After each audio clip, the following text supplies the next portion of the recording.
I don't remember the music. There's the M4, yeah.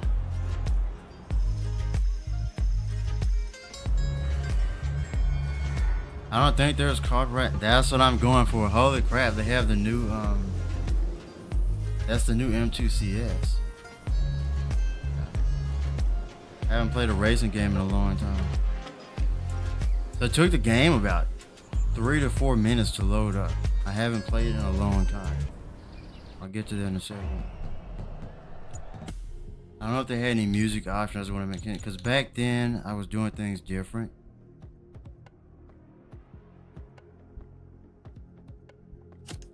I want to make sure like there's nothing but copyright. They do have it, look. They do. Oh no, I set to default. Oh.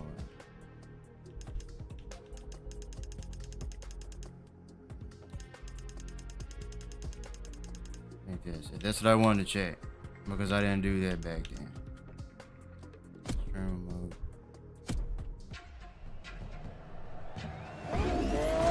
So there shouldn't be any copyrighted music. I don't think.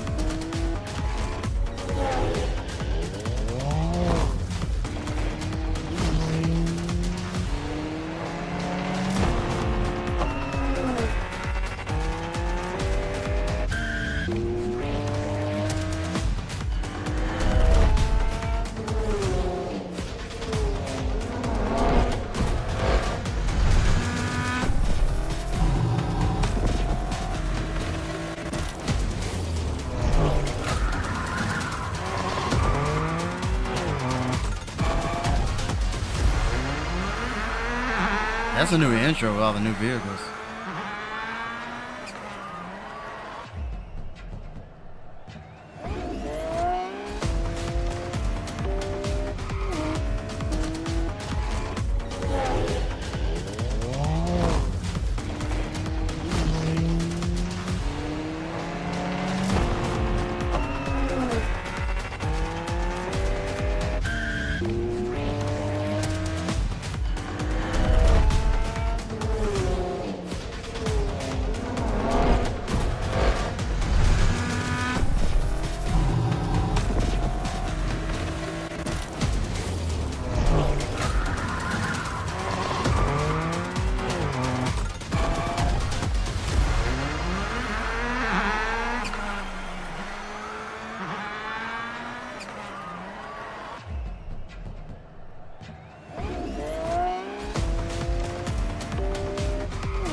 Alright.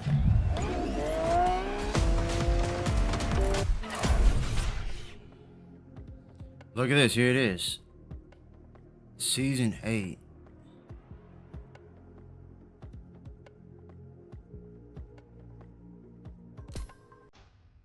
I don't know. If I have it, I might not have it.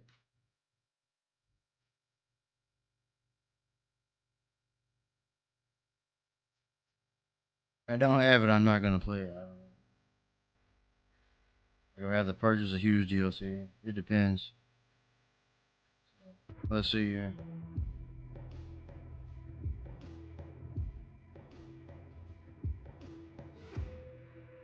So last time I played this game, my part 18, that was September 25th, Welcome back to the main stage 2023. and the Motorfest Walk of Fame. It's the place to be if you really want to become a Motorfest legend. That's the new Mercedes. Each month is a chance for your name to be marked onto the stars. Here's the Motorfest legend of last month. This month, a new legend rises to the challenge. Those people online or something?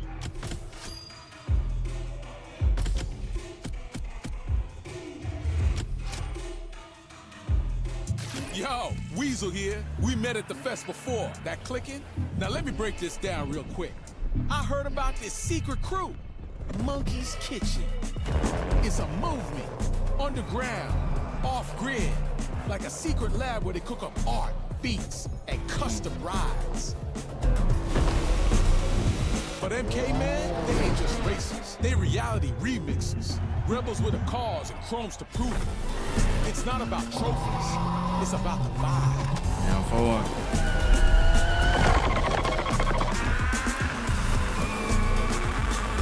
This is the way of true street riders. You in?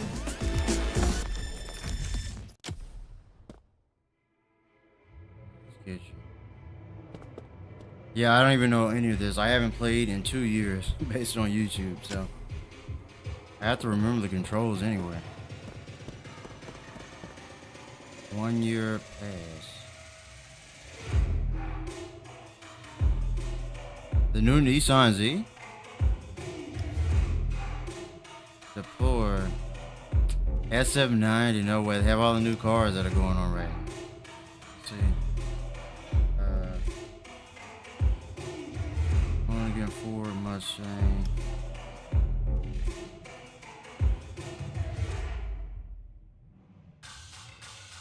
They have all new, like I haven't played in 2 years, so I didn't even know they're still working on this game. Honestly.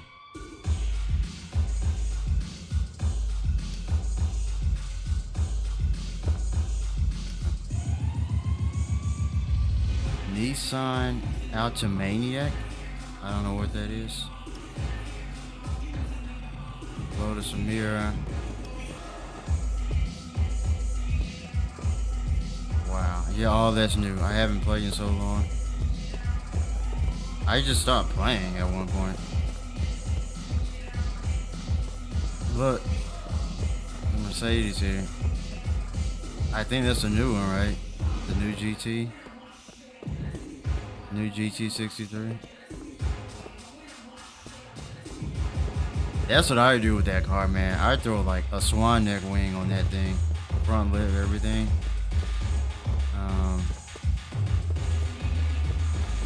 Man, the cars look clean. Look at the models, 3D models.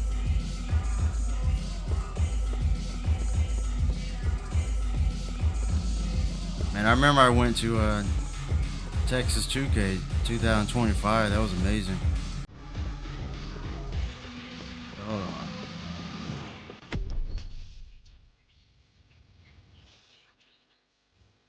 There's more. Win 3. Yeah, that was the last car I played with. On my vehicle. I think I had like an M4.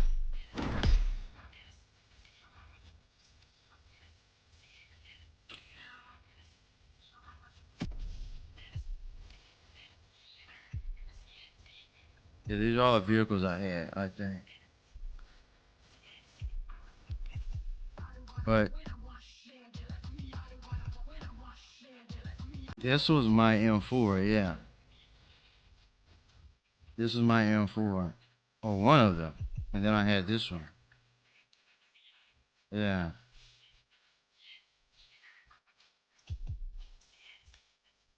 Yeah, that was a Liberty Walk, which you couldn't edit much. And then I had this one.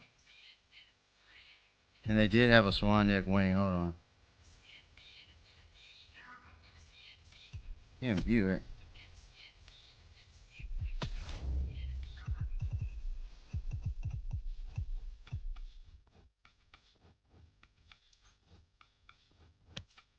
Oh shit, dude, I didn't even know all this shit.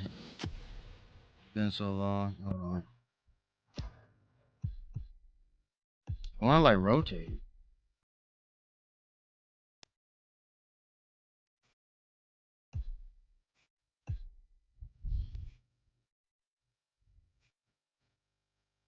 I'm pretty sure this is new. I don't remember having that. Yeah, these are the new ones. I think.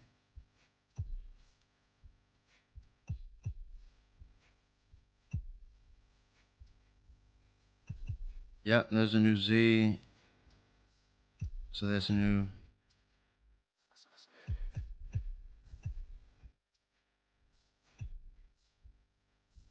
So that Drift Z. Home again. Yeah, I just unlocked that too. Dude.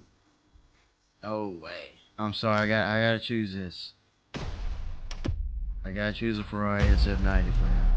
Holy crap. The playlist is ready to try. Let's go try it.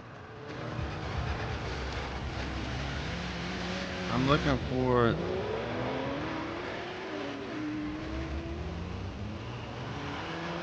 I don't know, do I have it?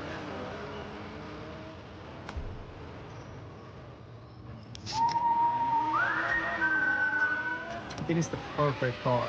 Like we've studied it, people have studied it. It's the perfect length, wheelbase, the width is great, and the height of it in general is quite low. And I think it looks I can switch sporty like and that? cool. So it's like that just for me is what I would love one day. Yeah, I have the jump in, race, and 40i. experience what my dad experienced when I was watching him on the tracks around Europe, dreaming to be like him one day, winning European championships. Welcome back to My other Motorfest view. Podcast. This is the show where I get to talk to some of the most daring motorsport athletes for their crap. passions for all things speed, wings and wheels. And if you haven't already tried it, What happened you to can the actually Ferrari? listen in whilst you're playing the game, the Crew Motorfest in Budokai. My name is Becky Evans, and in this episode, I'm going to be chatting with an incredible pair of I have a Sonic plane now. drivers, Timmy and Kevin Hansen. Okay. They're brothers, they're best friends, and in their cars, it's not hard to see that they are I have a The start plane of a now. new playlist driver. Featuring a special guest, it's already shaping up to be explosive. absolute experts maneuvering and jumping no matter what the surface is, rain, hail or shine. Born into a family of rallycross champions, this sport runs Let me deep lay in it. their blood. It's like putting on a glove, Timmy tells me, when I ask him what it feels like to drive his Peugeot 208. Well, that's at least how easy they make it look. In this episode, I'll talk about their first memories back to as the tiny vehicle. Holy spectators, crap. soaking it all in and watching their I families don't even want racing this- for trophies. it's We'll talk about cool. ice driving with their B58, school friends, but- talk about old cars, new cars, and what their vehicles reveal about their I'm so personalities. And confused. of Where are my course, we vehicles? will cover some of the most heart-stopping battles of their careers to date. Let's start the show. Guys, welcome to the podcast. And how do I get them to stop Thank talking? you so much. So let's just jump straight into it. You guys know each other better than anybody. So Timmy, what should the fans know about I Kevin remember if they this. don't already? Kevin's very Like freaking Ace outgoing. Combat He's a 5 very vehicle energetic here. person. Yeah, to put the show on in every single way. He's very aggressive on track.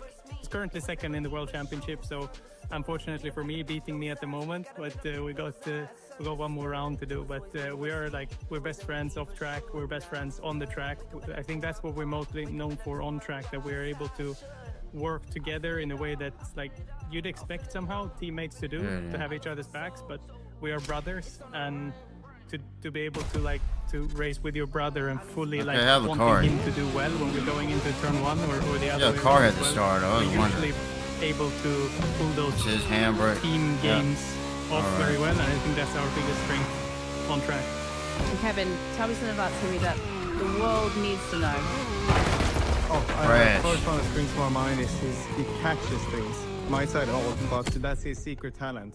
You can throw something or something dipped off the table, he just catches it. It's unbelievable. Or like- You have to, yeah. It's just like he just grabs it. It's ridiculous skill. How to many have, but credits that's one do of his I have? skills. Not- Something that that not many people 97,000 know. He's That's an what I excellent remember is like- piece, Throw things at him now. The credits I were know. really low in the They're game. gonna be like, hey, Timmy. I do remember Really that. quite entertaining, actually. I get rid of that red. He's also a great pizza chef. He has his own oven in the house, and of course, he's a fantastic father.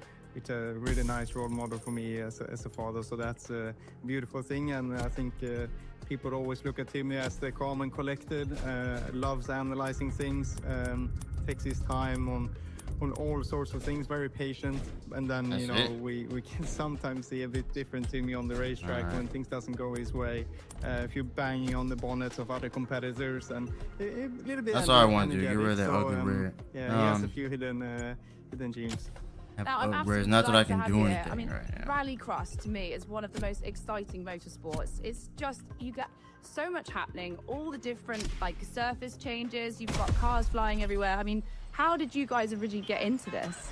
I think it was There you go, much our better. father. Or it definitely was. Both our parents were racing. They met in the rallycross paddock.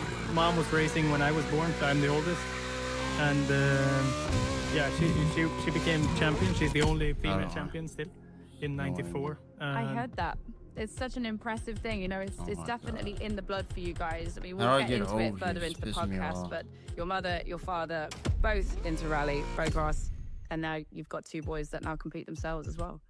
Yeah, and I mean, Timmy, he was actually off to a little bit of a different path for a while. He wanted to go to circuit racing, did that for a couple of years, and was one of the best talent. I think he raced like with some of the best Formula One drivers currently. But for me, it was always, as I'm 6 years younger, it was rallycross for me. Oh, look, I unlocked That's my something. dream. That's what I want to do. And after Timmy changed his career path to rallycross, we kind of matched our career timelines. I've been racing now for Oh my maybe goodness, 8 or it's 10 annoying. years. So it's been amazing. So, guys, let's jump into it. This is a question that No, I've been let me asking all figure of my this out. guests right now. In all seriousness, if you could be a car, a plane, a boat, or a motorbike, which one would you be and why? I would be a top fuel drag racing car. I do This not is so remember cool, how to right? do Yeah. this. I grew up This is watching annoying. drag racing. I get so excited because not many people know what top fuel is. Like these 10,000 brake horsepower, nitro, methanol, amazing machines. They'll do the quarter mile in 3 seconds. Kevin, the question to you, what would you be? Car, bike, boat, plane? I would be a car. I want to be a There it specific is. car. I want So to be Lightning silly. McQueen because that's just what I just love. Movie cars Aw. and he's just such an icon. So I would like to be Lightning McQueen if I could be a bit weird and cringe. Ka-chow. No, I like it. But yeah, oh yeah. Timmy, I'll ask you first. Can you describe your cars? I mean, people listening to the podcast right now, they'll be playing the game. They can actually drive the Peugeot in the game. But can you describe the look, the sound? Like, what's unique about this vehicle? It used to be a 600 horsepower four-wheel drive car, accelerate from 0 to 100 in 2 seconds. So it is very fast. And we race on small circuits, and it's basically the first one to the finish is the winner. Now, 3 years ago, we made the switch to switch out the petrol engine for an electric engine. So we got a big battery in the car, and we're actually getting almost 700 horsepower out of the electric package right now. We do have to pay with a little bit extra weight, but rallycross is so important to the start. So if we said with drag racing, so the electric is giving that extra jump off the start line, and that's what we changed. And Kevin, can you describe your cars for people that are listening right now, just even down to the livery? Like, I love hearing when people try and explain their livery. It's actually harder than you think. Yeah, and that's in the end, that's my job to design the cars as a marketing. I'm guy trying to in figure our out how to race turn off team, their voices. And I love liveries. I can speak about that all day. So our livery is a beautiful, strong. turn the volume red, down a because little. The name has been around for such a long time in rallycross, and we're basically like the Ferrari team of rallycross. When my father and my mother raced, or our father and mother raced back in the days, we're sponsored by Citroen, and obviously they are red. So the red color of the Hansen team is iconic. So we have half the car, red with the Hansen logos. The rest, obviously, the beautiful chrome Red Bull Bulls on the front of the bonnet, on the side, on the roof, on the rear bumper, with that matte finish blue behind it. It's just stunning. And obviously, to save weight, and so we have stickers that covers the rear and front lights. So it's actually not real lights. So you can imagine it looks like a normal 2.8 that you would see on the roads, because that's what the car is based off. And then it's just widened by, I think, 20 centimeters. And a bit of aerodynamics. Got a rear wing that is adjustable. Well, first off, people saying that it is looks like actually just maxed turning out off as much gear, as we like all this can within AI our nonsense. limitations. So And the difference I am between gonna the two do that. cars is on the front. I don't think that's it It though. says Kevin. On the rear, on the front of Timmy's, it says Timmy. And I have a little bit more red here and there to tell the differences, because we actually experience a bit of problems with our spotters when we're both up in front in races, that they can't tell a difference between who is who when it's dusty and muddy, and all they see maybe is the roof or something like that. So we had to come up with some clever ideas how to change that. I mean, Timmy, looking through Instagram, I found a picture that really highlights your deep roots in motorsport. It's a I don't photo see of a- you and your family voice at the Kinakula racetrack in Sweden, along with some it's just really sweet. You said, win on my home track yesterday. So special to race where it all started for my family. I remember seeing my dad winning here when I was a kid with my grandparents working in the team. So it's no secret that you come from a car racing family, and it's obviously one of the reasons why you're here today. But I want to know about where your passion for rally first began. So take us back to Kinnekulla and your first souvenirs of driving cars with your family. Yeah, that track actually goes back to the day when I was born. So my mom was in hospital, and 2 days after I was born, Dad had to leave, and they were racing the European Championship on our home track there. Of course, I didn't come to the race then, but it used to host the European Championship. It's just an iconic place for us back home here. And funnily enough, I'm 32 years old now. I don't know, man. I can't figure on this that out. track, on my local track. Oh, crap. So I got the chance last year to jump in a little buggy, a cross-kart buggy, and try to race I'm not even the trying to guys do that. who were there, and I actually managed to win. My son was there, family was there, all the friends were there. It was a beautiful day. That is really lovely, isn't it? Especially when it's like a How do I full get it out? circle moment. And then maybe even one day your own children. Like, do you think that they would you take them there to race as well? Yeah, my son has actually started go-karting right now. Wait, is this the one I'm looking for? We will go to a race this weekend, the second race. Okay, hold on. It's definitely full circle. He's driving Kevin's old Some go-kart, things are so unlocking It's a here, bit let too me old. see. I should get him a new one if we want to be It's more all about the competitive. material if he was Trying to remember for it. winning. Yeah. Yeah. If we- Now, Kevin, I'm your looking father's for- 2003 it's called Victor Street- Zara holds a lot of importance to you. Street Van. Riders. This is once how you described it. But I don't know if about I this. have It said it. it was a classic because it was such a strong red. When we were growing up, it I was think the it's a atmosphere DLC of our thing. childhood. That car is rallycross and a dream car in every aspect. It's perfect in its ratio for its So wheel. here's all playlists. Perfect for its Did I do Maui? kit. What else can you tell us about Kenneth's car and the What's up? I'm Rick Martinez, and I'm here in Hawaii to shoot my next project, High Ride. that this sit- I didn't even know they had a lowrider. That's new to me. Donks. Zara brings for you? I didn't even know they had that. There it is, Street Riders. Well, I think it's This is what I'm looking for. when he introduced What are the that in requirements, literally the year I was man? born in '98. That was everything I remembered when I was growing up. I even remember need I think this. I was 5 years old. The I was lying on the M3. floor in the tent and having a screwdriver, All right. poking the Got wheel. it. And all my Right. real childhood memories Insufficient? are with that car. And his success, his biggest success, was in the Citroen. Are those- Nexara. And obviously during time growing up as well, Seb Loeb is my some other bullshit. hero. That I've been lucky enough to be teammates with and can call a friend today. He raced that. And It looks like I have to successful. spend actual It was just money, of like course. I Let me said in that see. quote, it is the perfect car. Like we've studied it, people have studied it. It's the perfect length, wheelbase, the width is great, and the height of it in general is quite low. I think it looks super sporty and cool. So it's like that just for me is what I would love one day to like jump in, race, and experience what my dad experienced when I was watching him on the tracks around Europe, dreaming to be like him one day, winning European championships. Timmy, I'm going to throw it back to you right now. We're going to start talking about your rallycross car. We're going to start talking about the Peugeot again.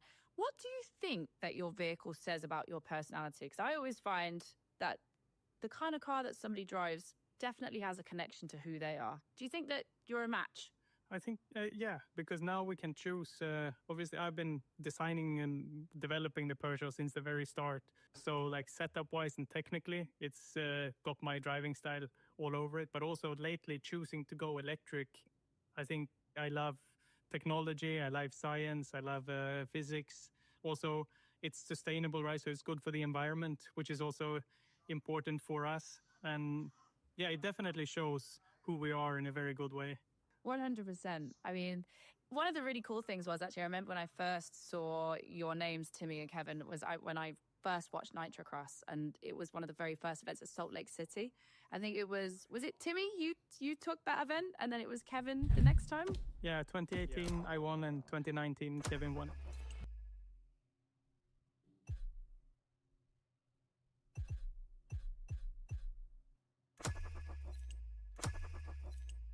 Wow. You're watching these. I have BMWs, but they won't even let me do it with the ones that I have.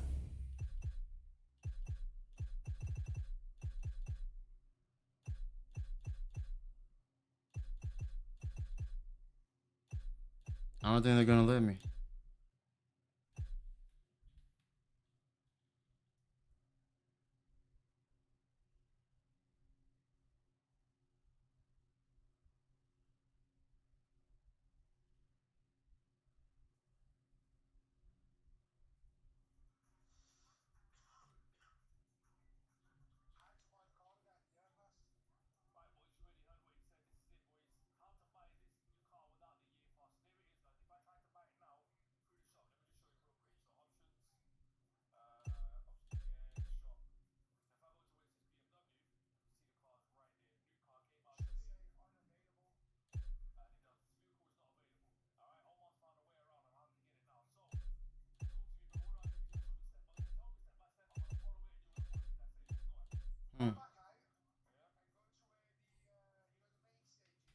Like I have this one. Jump in these rallycross cars. Was it 50 meters? I think the jump was. Yeah, it was absolutely massive. And those kind of jumps had never been done before. So this was like the brainchild of Travis Pastrana coming up with like, let's make kind of motocross inspired tracks, but we drive these rallycross cars on them. And we got there, we saw the jump having been built. So to explain it, they built a big tabletop jump. Then they built an even bigger gap jump to jump over the tabletop. And on top of that, because 2 jumps on top of each other is not enough, they also dug a tunnel underneath. So it was 3 layers of cars crossing over each other there. But during practice, it was like some people had some scary moments. And I jumped too far one time, landed on the nose, broke everything we had in the front, and we had just traveled over there to the US with a container, so we just had so many spare parts, and basically I could not do one more of those jumps. So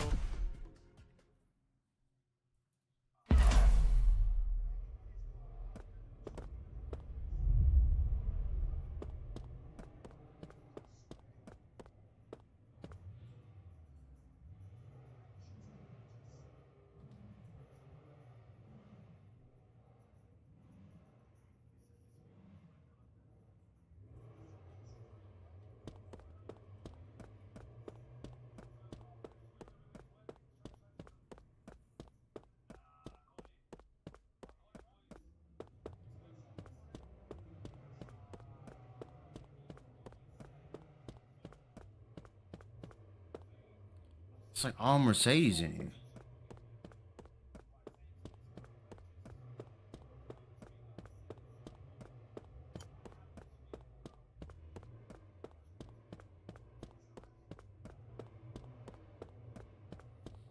Yeah, I guess I can do it then. I decided like maybe it's safer to go the small jump route, not to risk it. But Travis had an incredible speech with us before the start of the event, because people wanted to take it out. Like, it's too Guess dangerous. I'll play the SF90. We can't drive there. But Travis, being the guy that he is, called all of the drivers into his motorhome, nobody else. He shut the doors, and he gave like one of these movie speeches, American movie speeches about how we got to do this. And the punchline was, we want to be able to tell our kids one day that we were racing when men were men. So let's go out there. Let's do it right now. They're probably going to ban it next year. That's what I want to do. I want to unlock that. The It's a lot M2. of fear, like going essentially off a cliff. And if you don't carry enough speed, that will be the end, right? But Travis taught me how to jump. So I was taking off in 3rd gear. Then I was flooring it in the air. I shifted to 4th gear in the air to get a bit of extra wheel spin in the air to keep the nose up. And then I could land flat. It ended with a massive battle, me and Ekstrom in the final, but I managed to take him down, cross the line first. Yeah, I was so happy. It was a great event. Unbelievable. Can I sell cars? Trying to remember if I can sell cars.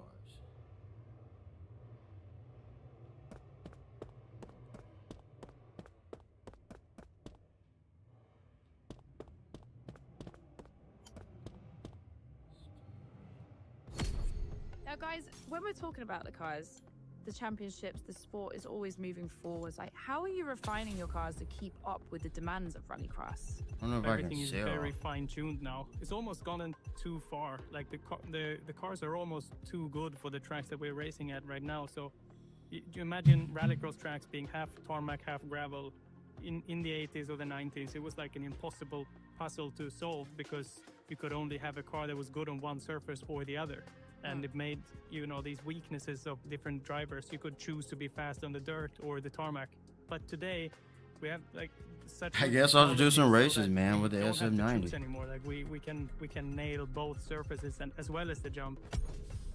I want to talk to you guys a little bit about the extreme e-cars because they are absolutely crazy to look at. They look like something out of a sci-fi movie. But what are they like to drive? I've always been interested to know that. It's actually, when we first tried that car, we were both in team with the first drivers to test it back in 2019.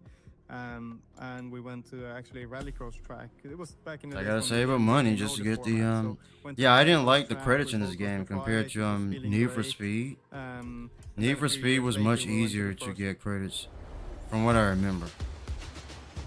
So. and obviously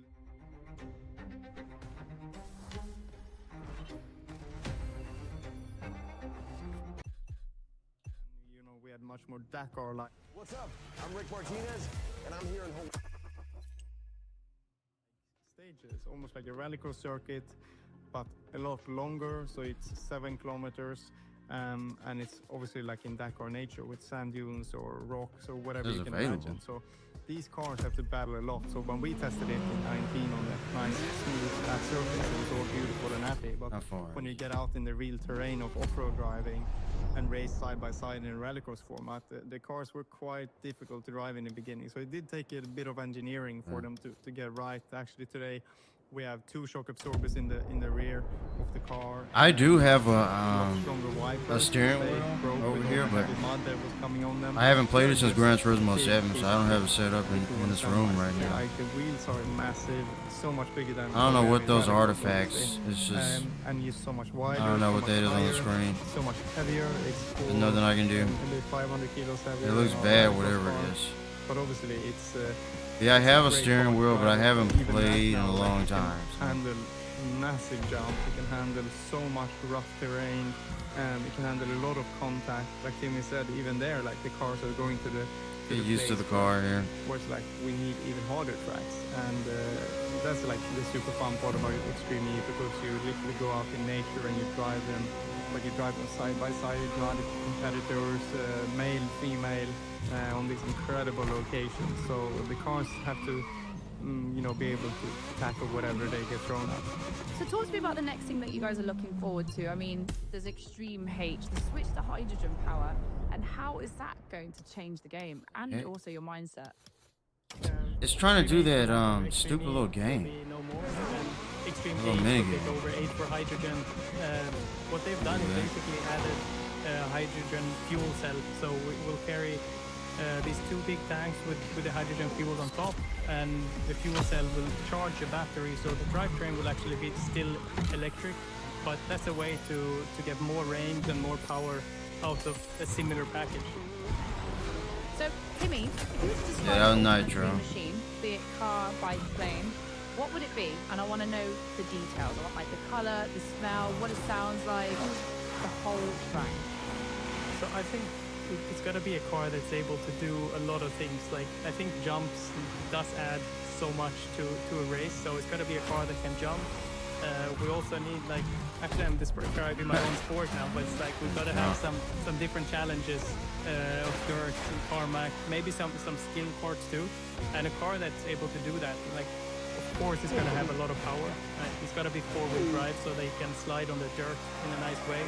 Definitely the Red Bull livery looks nice on anything, doesn't it?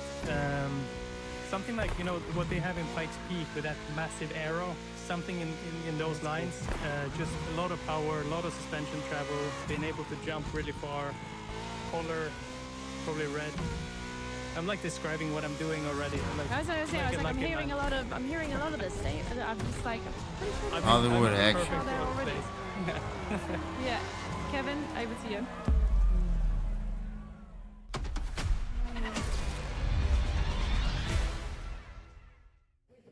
We're rolling? Yes. All right.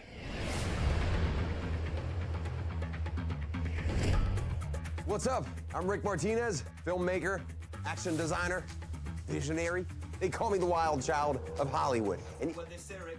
What? My movies are world-renowned pieces of action. Wheel Force, Gas Addict, Crash to Survive. And I'm here in Hawaii with my new Motorfest buds to shoot my next project, High Ride. Cars are everything in this movie, and you get to be my lead stunt driver.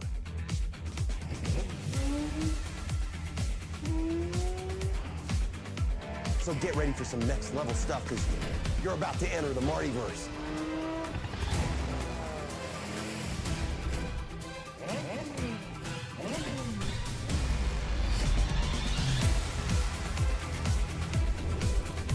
See you on set, driver. This is Hollywood. Action!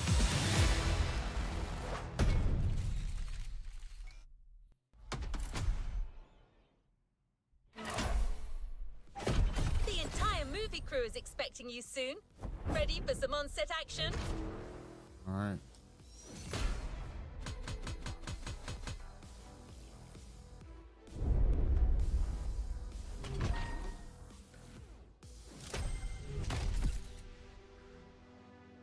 I forgot this game was based on like Hawaii and everything. I completely forgot.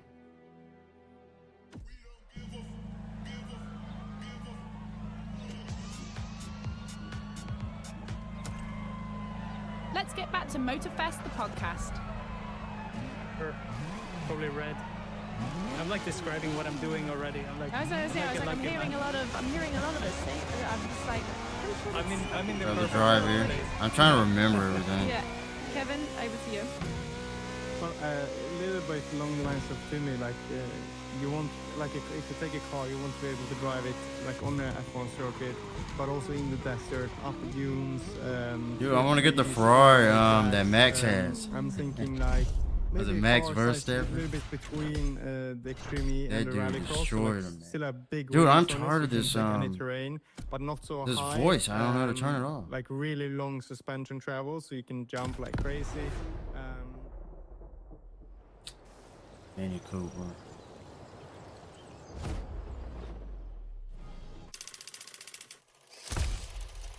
Hey, can you move that camera to the right? No, a little bit more to the right. All right, we're behind schedule, people. Let's move it. Let's move it. Hey, you. You're finally here. Welcome to set. Hey, listen, no time for chit-chat. We're starting to shoot right now. And you're my main driver. You know that, right? Can someone bring the drivers to their cars, please? Thank you. So, basically, you're Terry Jones, the main character. And this first scene puts the viewer right in the middle of your busy everyday life. I want you to get in your car. I'm going to give you directions as we go. They say you drive like frickin' Baby Driver. That better be true, my friend. Listen, the festival car consultant is on her way. She's gonna catch up with us. The craft does not wait. Come on, everyone! We're doing this! This is High Ride, scene 1, action! This is it's called Hollywood something. I need to change the title. Oh my goodness, look at this.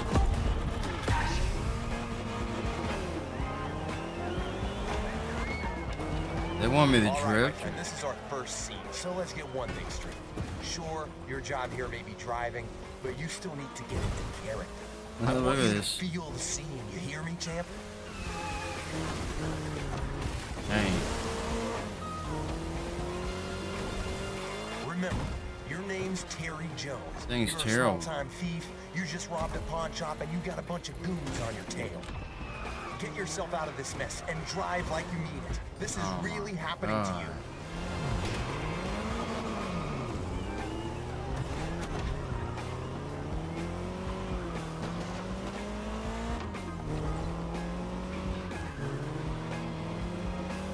Oh, it's terrible.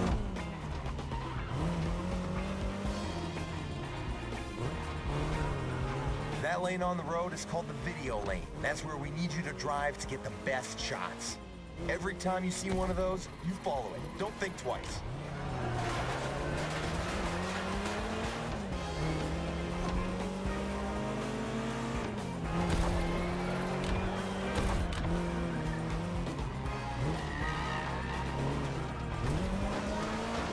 Come on, you got this. This is your character's everyday life. You're used to that stuff.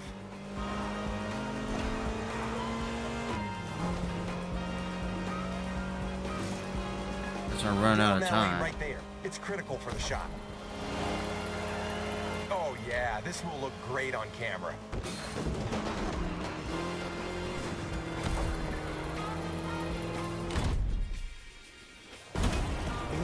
Hey guys, sorry I'm late. How's it going? Hey there, welcome to my set. Terry, this is our car consultant and mechanic, Miss Akana. Yeah, call me Kai Man. Hi driver, how have you been since our little vintage garage experience? You did that playlist, right?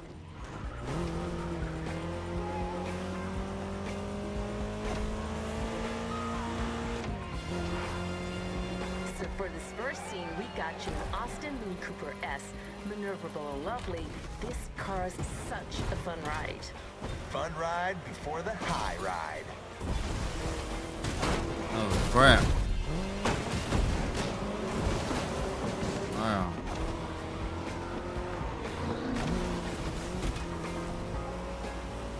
On the beach. Here comes the first big stunt. You're gonna lose these guys with this next move, Terry.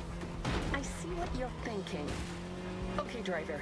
Better gun it if you want to make this work. Nice. With that move, Terry's out of the woods. Just a few more seconds, and it's in the can.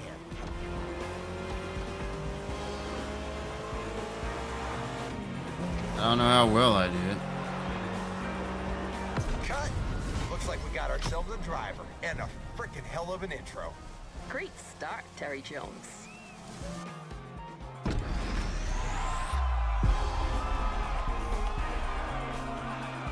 I don't know what's called Hollywood action.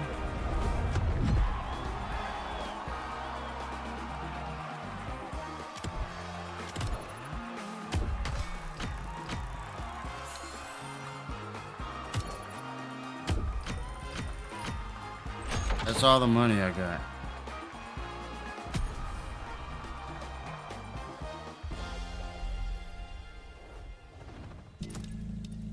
All right, let's keep talking. That's Hollywood. Car size a little bit between the Extreme E and the Rallycross, so like still have big wheels on it, so you can take any terrain, but not so high.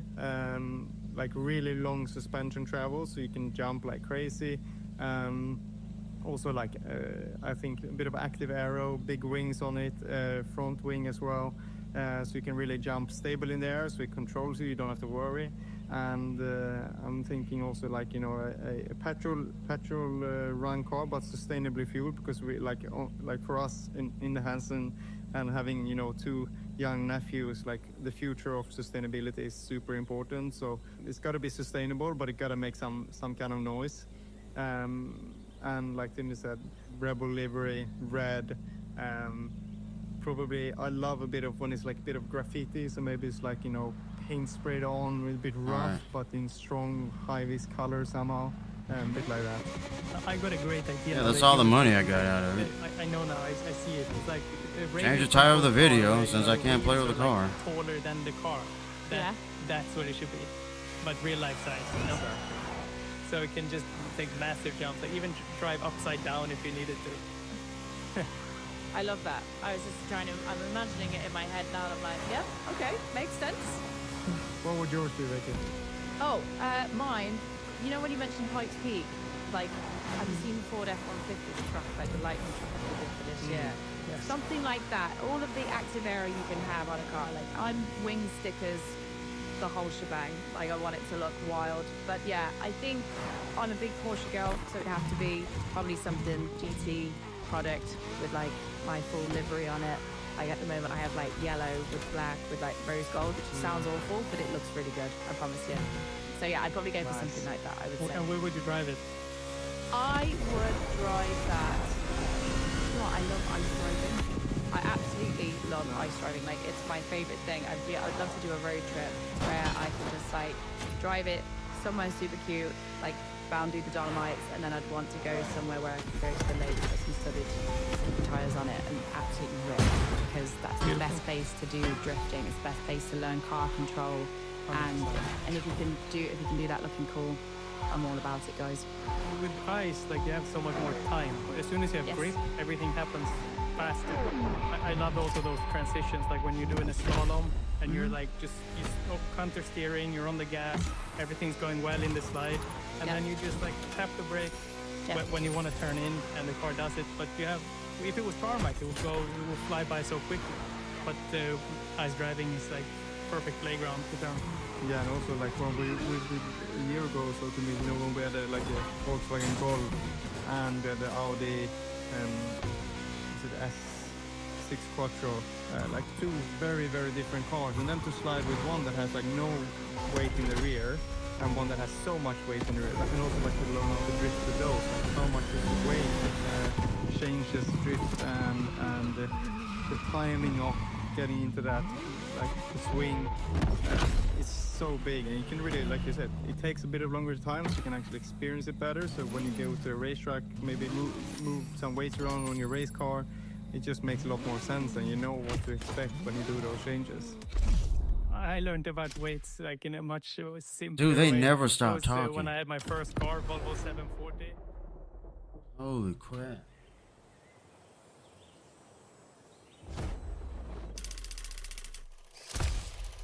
This is not GTA, All right, buddy. stop. You've made quite the impression on these first shots, but we're gonna need to confirm it wasn't just a fluke. With this second scene, the plot is thickening. You got scouted by the local kingpin. Goes by the name of Big Johnny. He's got a job for you, and you're not gonna wanna pass on this one, all right? The man asks you to show up at his country house to seal a deal. But first, he wants you to show him what you're worth with a little duel in the dirt. This is our turning point for our protagonist. His future will be decided today. We gotta feel this, you know what I mean? All right, we're going back, everyone. Driver, you get back into Terry's shoes, and you make my day. We got you the right set of wheels for the job. I ride. Scene 2, action.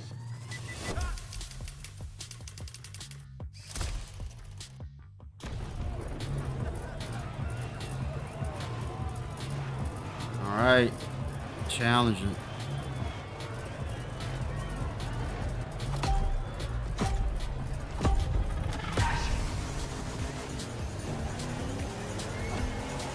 And that's the Charger, like the bullet so movie. again, Huh? in this scene, things get real for Terry. You're facing Big Johnny's #1 guy, Mikey the Maniac.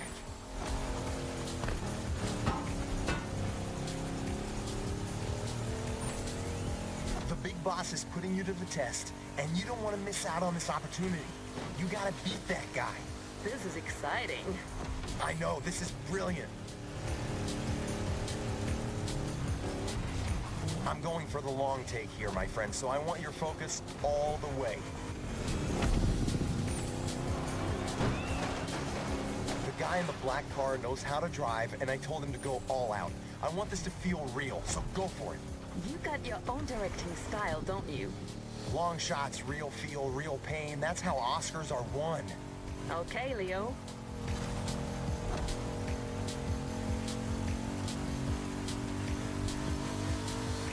Well, driver, if you want to please our friend Rick Scorsese here and make that scene look awesome, you gotta use that Dodge right.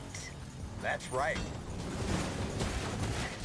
This is a Dodge Challenger RT first generation from 1970. This car is a monster among oldies, and it ain't afraid of anything. The RT actually stands for road and track, so don't worry, it won't let you down. I do dig the nerdy I didn't car know that. stuff, but Road and what track. matters is it's badass. That's why I picked it. You mean why I picked it? Whatever.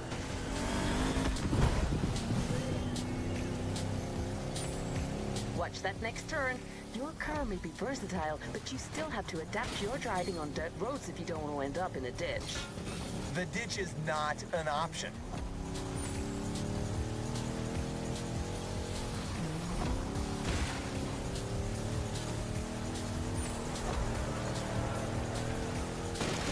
It's a battle of guts between Terry and Mikey the Maniac, and the chance for Terry to reach new heights.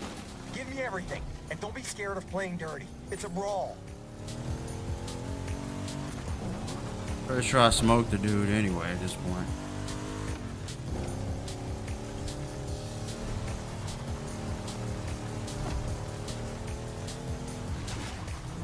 See, what you have to know about me in racing games, I don't care. I'll knock you off the road. I don't believe in rules. So You see these massive cameras floating around? These are I for knock extra everything wide out of the angle. way. On a Rick Martinez set, you As go long as I don't big take too or you much go home. damage.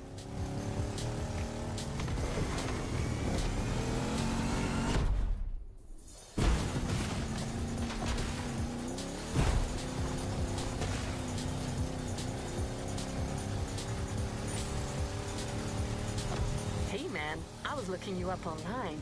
It says your actual name is Clarence Baker. Want to catch us up on this, Clarence? This is not...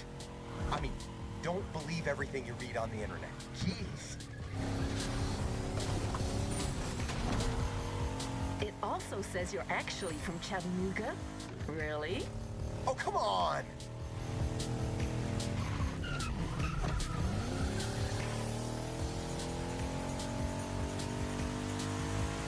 Come on, Terry, you're skilled and determined to nail this test. The job is yours for the taking. Seize it. And cut. That was fun. That's what I call a oneer. Mikey the Maniac is gonna be so pissed.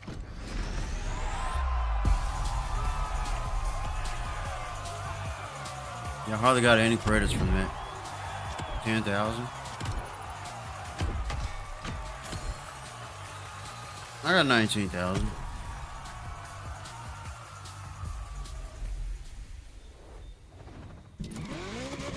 Let's get back to Motorfest, the podcast. And wait around on your race car, it just makes a lot more sense, and you know what to expect when you do those things. Look at this bridge. I don't think I've been on I this. learned about weights like in a much simpler way. It was when I had my Yeah, I didn't first car, explore this it was game 740, much when I played it 50 pounds, initially. And I had it. I just sort of played the main story stuff, and then I don't know, I stopped playing. But it was running, you know, and I welded the rear diff, as I said, it's rear-wheel drive. Wow. And I'm going around drifting in the snow by myself. But then I wanted to show my classmates, so it's like I had half my class jumping in the back seat. But then suddenly with 5 people in the rear, the car was totally different, right? So then you had to approach everything in a different way, and I kept spinning. We went off. Everybody had to get out in the freezing cold, try and dig with our hands because we didn't have a shovel. Yeah, 18 years old. Mistakes. Good times. Good times. Speaking of cars like that, if I was to come to your house and see your workshop, you would take me for a tour of your personal garages. What would I find? Do you have like a prized collection of cars and bikes motorcycle. that you both have? Timmy, I'll start with you. Right now, we have the 2.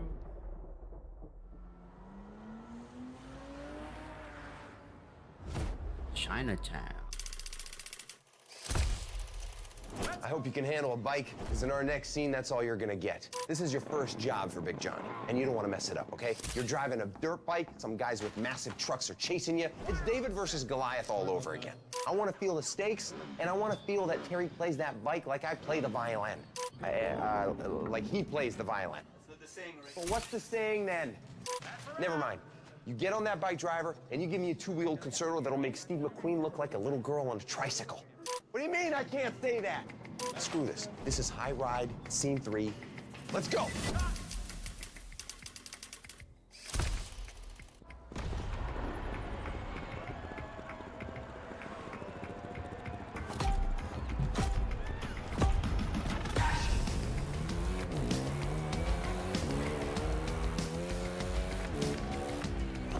We're back at it.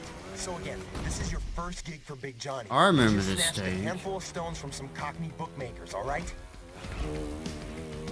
I think this is where I beat that guy at the last second on it with These the guys car. are pissed, and they're coming after you. Yeah, you better get used to it. It'll happen a lot. And I of said these too soon, Junior. Yeah, I remember that. Really? These guys got a business here, and I like the way they talk. You're early supposed to blow the bloody doors off. Anyway, they're chasing you with their trucks, so you gotta move fast and use the size of that bike to your advantage. You cannot get caught. You hear me, Terry? These guys aren't here to take you for tea, yeah? Run away, Terry.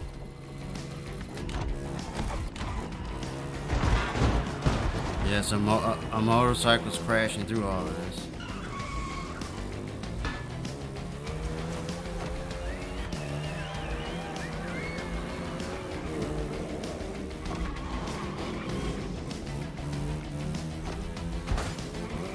Oh my goodness, what's going on? Two different bikes. An agile one to lose the Brits in the narrow streets, then a fast one to get out of reach for good.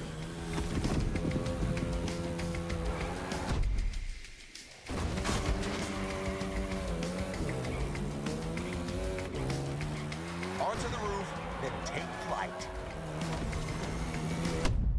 Oh crap.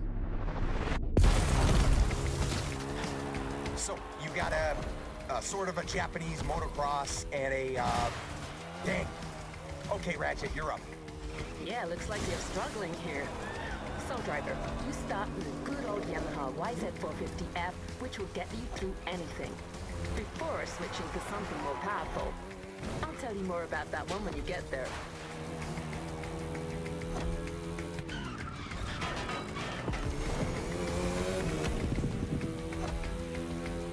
At this moment, Terry believes he's lost them, but he's wrong. They'll be back. Yep, Good. here they are. Arnold.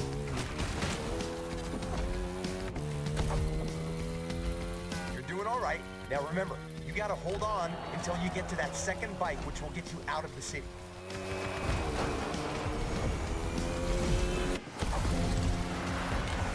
They messed me up there. You're now riding a Ducati Panigale. You want its speed to be Oh, I switched bikes. so push it as hard as you can. You're going down the rabbit hole. She's totally right. And don't forget to get on the video lane as much as you can.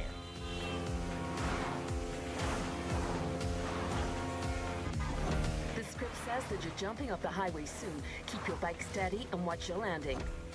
Yeah, you gotta nail that stunt. Nailed it. That's No, I right. didn't. Love that. It's going to look phenomenal.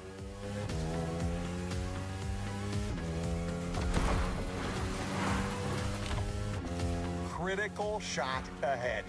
Don't miss the lane.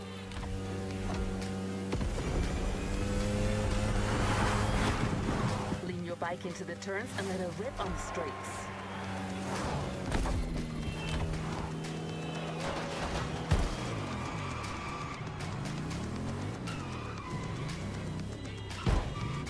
Oh my goodness.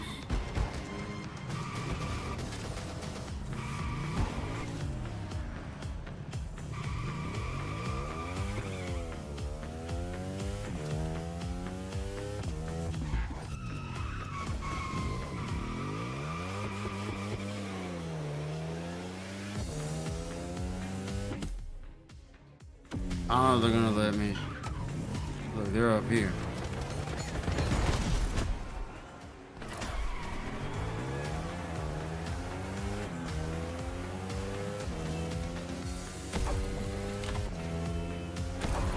Oh, I was supposed to go through here anyway.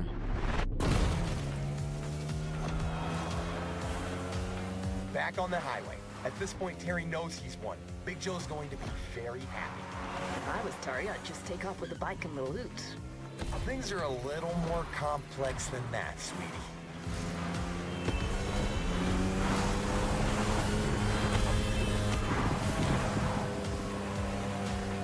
All right, cut. Brilliant acting. I see you're as handy with a bike as you are with a car driver. Screwed up there. I crashed.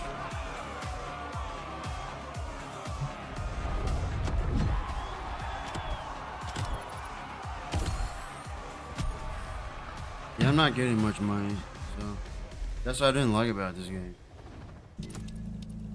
Back to our podcast. What would I find? You have like a prized collection of cars and bikes that you both have. Timmy, I'll start with you. Right now, we have two World Championship cars. We have two of those little buggies that I said I drove in my local track with. We got one combustion engine Peugeot standing down there right now, but it's constantly new cars, cool cars, like swapping around in this place. Right now, they got kind of a lot of work to do for repairs after last round. At home, actually, I get to drive so much like on racetracks, so I don't really fancy having like a cool car on the road. I don't know why, but I'm like a sports guy and I love race cars. And on the road, I'm like kind of a grandpa driving. I'm always trying to use the least amount of energy because that's the only competition you can have on the track. My son is like, I can speed up here, Dad. Like, yeah. Yeah, I think exactly what Timmy said. That's what you find in the workshop. You also find, like, we have a little trophy collection, me and him, in the entrance with all the world championships and the race trophies there. Then you walk out in the main garage and you see all of Susan and Kenneth's trophies, and it's just mind-blowing. I mean, over 250 races for Kenneth. I think Susan, you know, had 50, 100, something like that. There's a lot of trophies out there, which is really, really cool. But I live in a flat, so there's no garage for me, unfortunately. Like Timmy, like no need for like a mega fancy car on the road. We get like 911. To drive a rallycross car, you don't need to drive a sports car on the road. Nothing beats it anyway. So then you're just chucking your money into something that you don't need to. So in my garage, in the workshop, you find some cool stuff for sure, but don't have the personal one. So we're coming to the end of the episode, guys, and I've got a few rapid fire questions for you. This is a bit of fun. You're going to tell me the first thing that comes into your mind when I ask you this. Extreme cold or extreme heat? Extreme heat. Extreme heat for me. Driving by day or driving by night? Driving by night. Driving by day, I can't see very well in the night. What was the last time you received a speeding ticket? It's probably the last time I went to. Yeah, it's probably the last time I went to France. I always get a speeding ticket in France. Just as my brother said, France was closed yesterday, got away, but yeah, maybe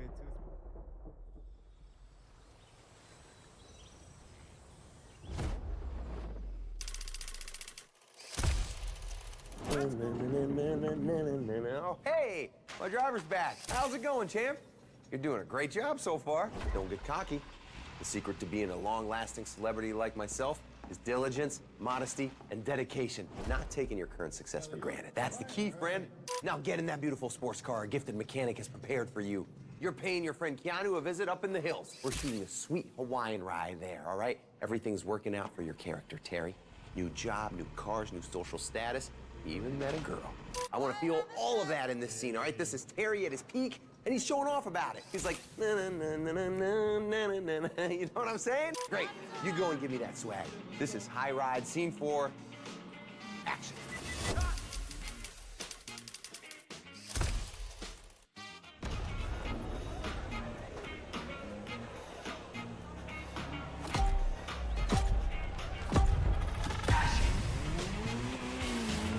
Classic Ferrari. Back in action, my friend. Except this time we're going for a chill, feel-good kind of scene that shows Terry's rise and success. Where the hell am I going?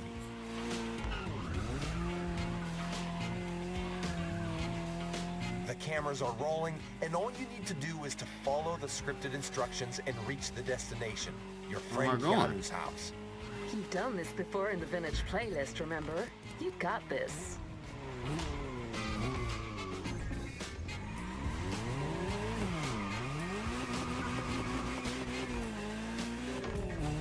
Oh, it's one of these. I'm following that down there. I see.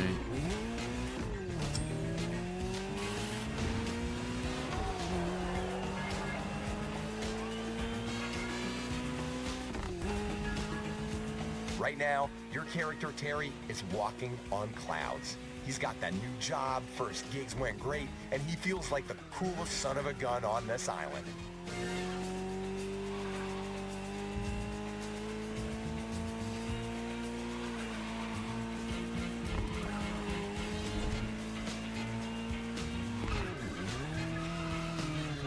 Johnny got you that amazing new car, and money won't be an issue anymore. A Ferrari 3-way GTS? Big Joe's clearly not messing with you.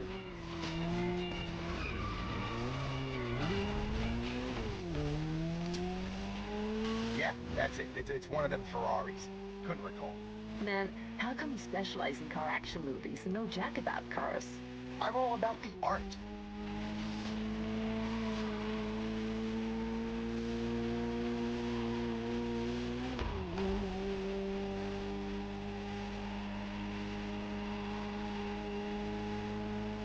Terry. Now keep driving. What the? You call this a cappuccino? I can't believe it. And just like that, he's gone. Looks like coffee takes priority over his passion for this. I think that was it.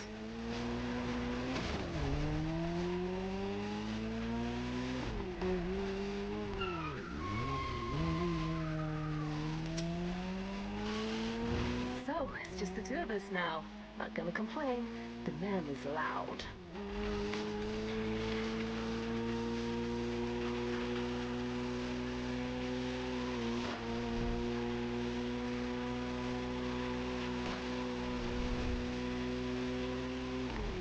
How do you feel about that Ferrari 308 GTS? It was one of my first choices when they asked me to pick cars for There it is. the Among Ferraris, this one and the Daytona are my personal favorite. Same designer, different purposes.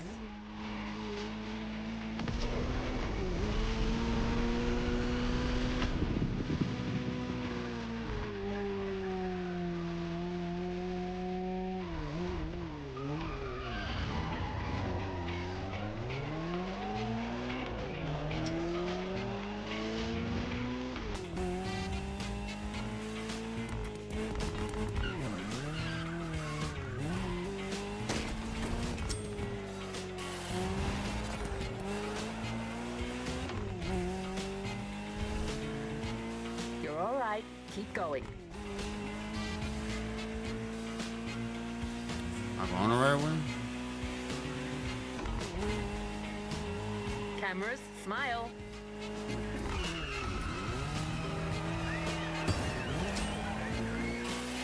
You just gotta do everything yourself. Okay, I'm back. Don't worry, guys. I have everything under control. Yeah, right.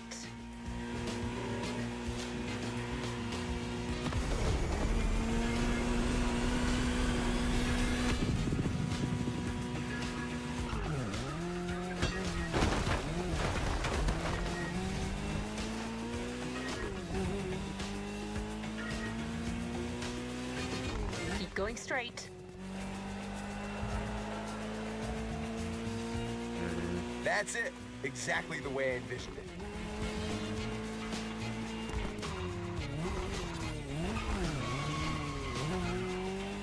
Just a few more shots. You got to strut, Terry. This is your rise. You're glowing. It's like the kid has finally become a grown man with a big-ass mustache. Pun intended. What? Never mind.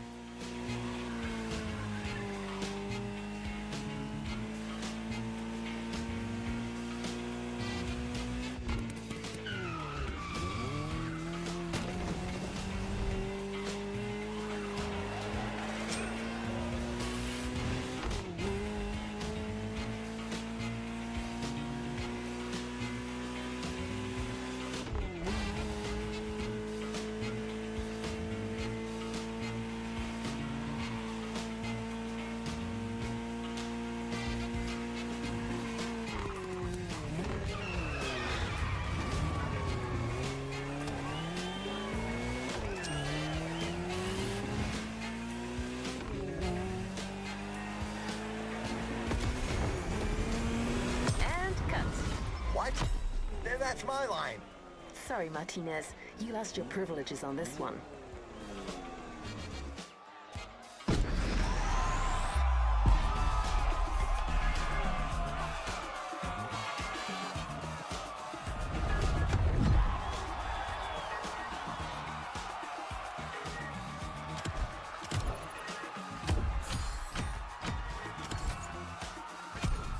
$28,000.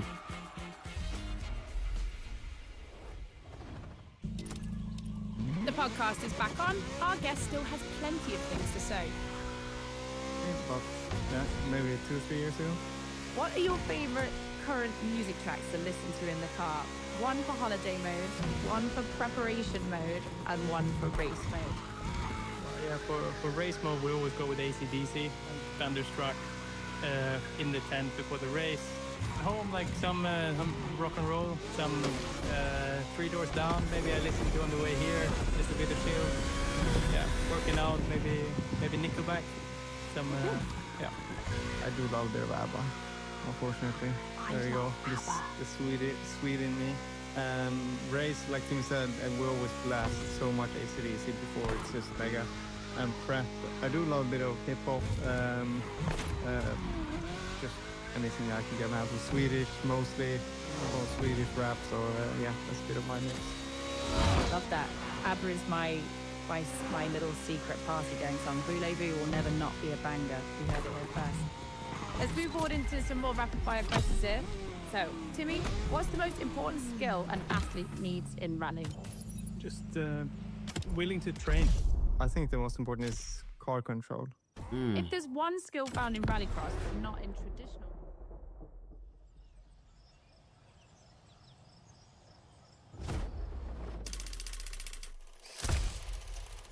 So this next scene is what I call a breather. It's a nice, fun action scene that's disconnected from the main intrigue. Allows the viewer to cool down before what's coming after. Terry gets to his friend Keanu's place, and the dude's actually just about to go for some off-road fun with a bunch of pals, all right? You're not just gonna sit and watch, are you? Your friend has a buggy ready for you, so you get your butt in that thing, and you prepare for the race, okay? If you're good enough to work for Big Joe, you can take on a bunch of old country boys, am I right? This is High Frickin' Ride, Scene 5. Let's rumble! Action!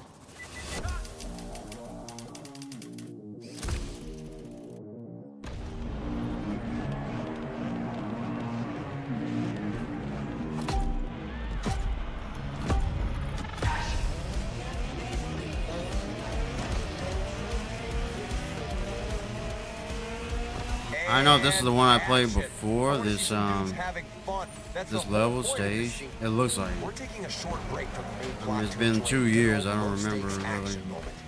It's like that volleyball scene in Top Gun. Well, I remember that one.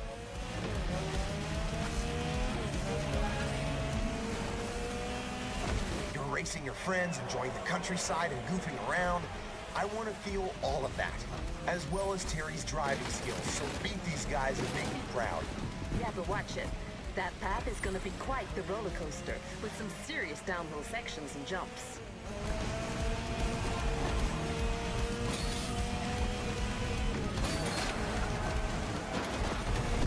Holy yeah, crap. that's it. Unbelievable. You're a terminal crazy. That scene's gonna be another killer. Keep your cool, director. The scene ain't over. Right. The mechanic has a point. Driver, stay in character.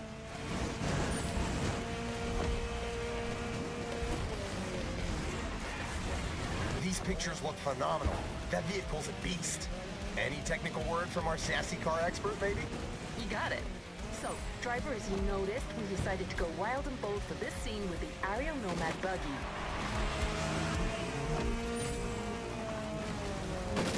The Nomad will serve two purposes here. First, it should get you through these hills and rivers without too much difficulty. And second, it has that edgy weapon look our director was looking for. Absolutely. I wanted the aesthetics of this scene to be kind of a tribute to those mad post-apocalyptic movies.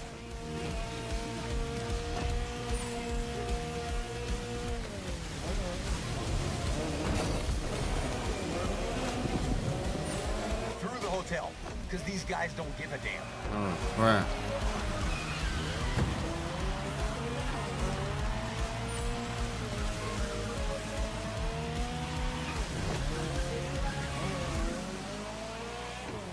I'm trying.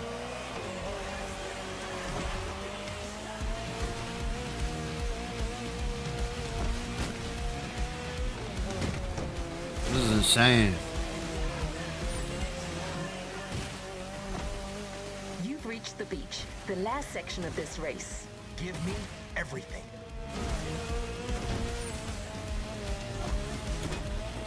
Almost there.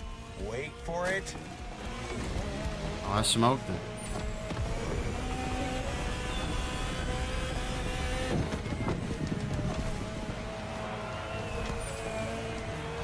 Boom! Exactly what I was looking for here.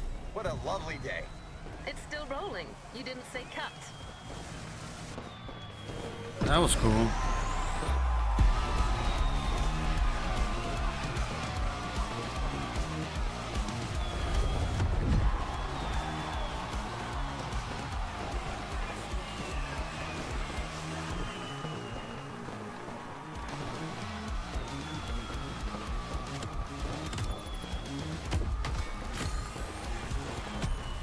I didn't get that much.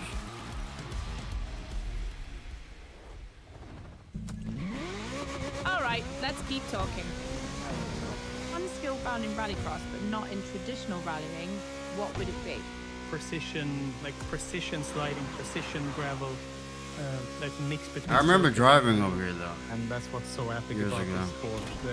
The perfection you can have on an off-road terrain. Instinct or reflection? What do you favor most? I in keep rally? looking it up, man. Instinct.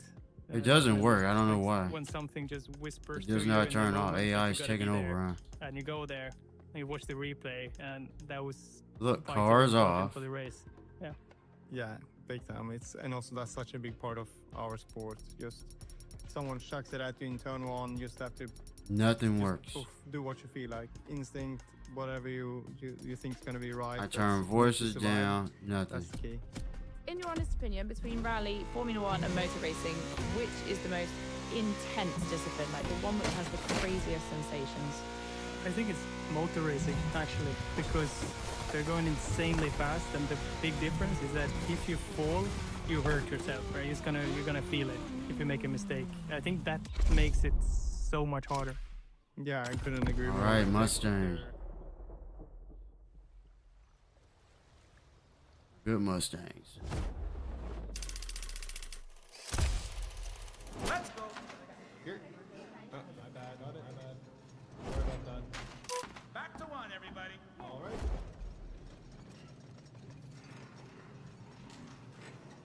Back to one, everybody. Oh, his voice is turned off. Quiet, please. Roll sound. Not what I wanted. Ready to go?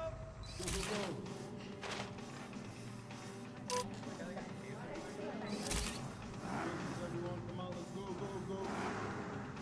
Hurry up. Rolling. Sorry.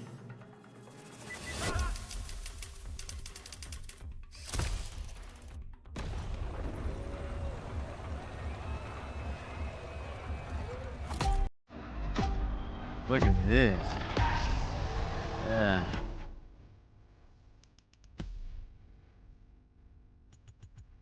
It did the complete opposite of what I wanted. It's insane.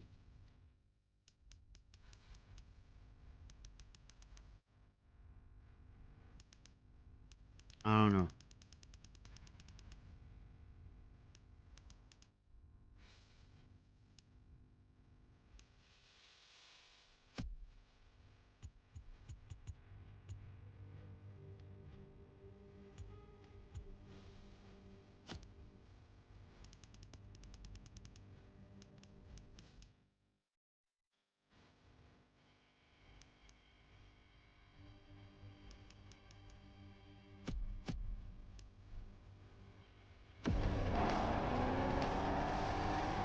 Here we go. So you know the drill. This is our big money shot right now.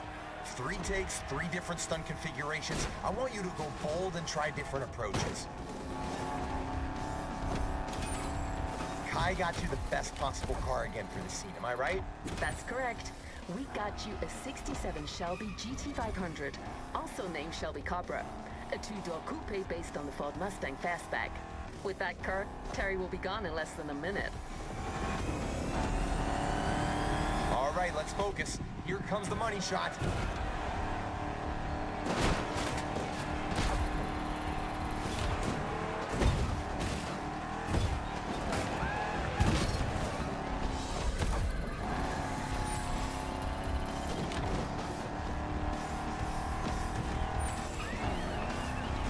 Catch your breath. You're gonna lap around while we rearrange the props.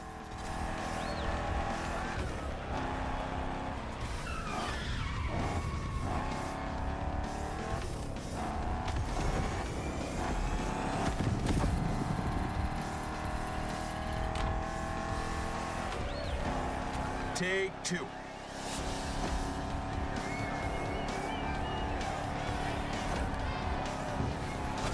Oh God, try to get up there. How do you feel behind the wheel of this beauty? She's the first model of the Shelby GT500 lineup. Its lines, exemplary road holding, great performance, and the sound of its engine still make people go crazy. Sorry to interrupt, but we're getting back to it. Punch it. I want that car to fly. I want that car to break things.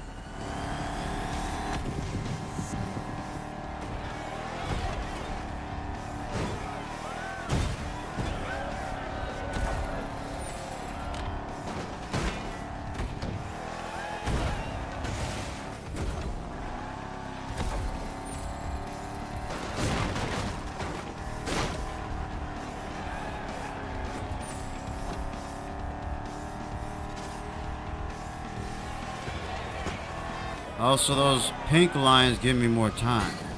Let's see. When I go over this, I get time back. More duration, yeah.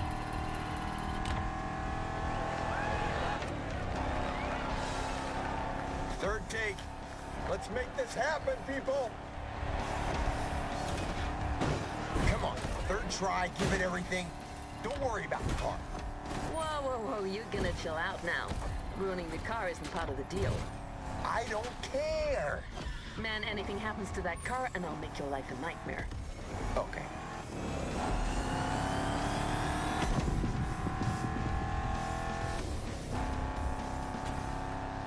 That's it. You're going in one last time.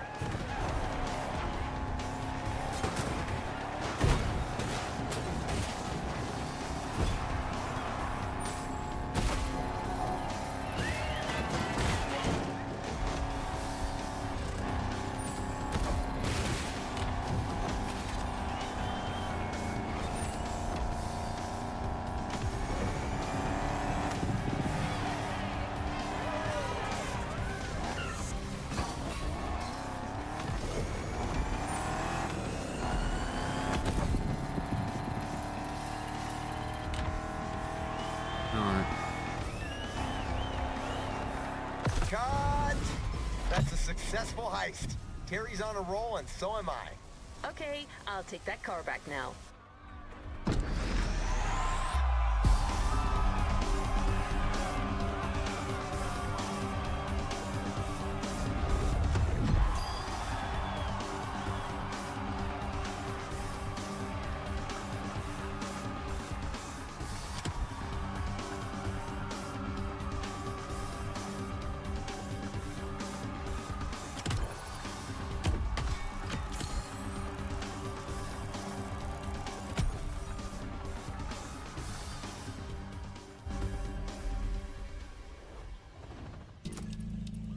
The podcast continues.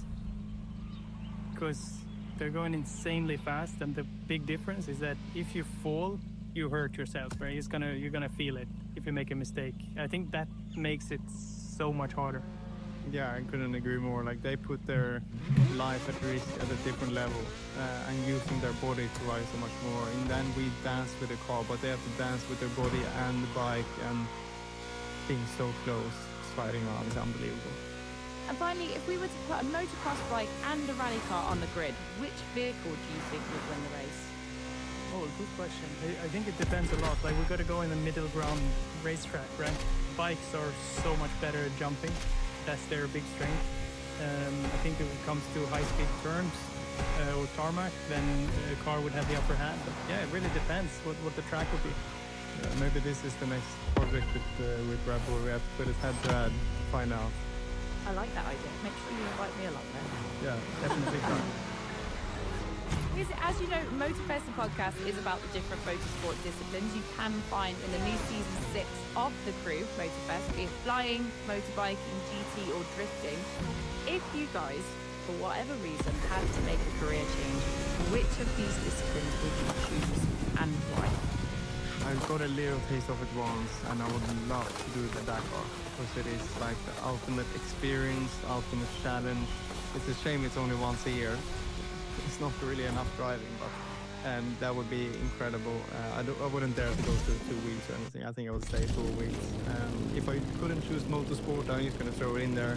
I was gonna be working in the kitchen as a chef. That would be my second biggest dream outside racing.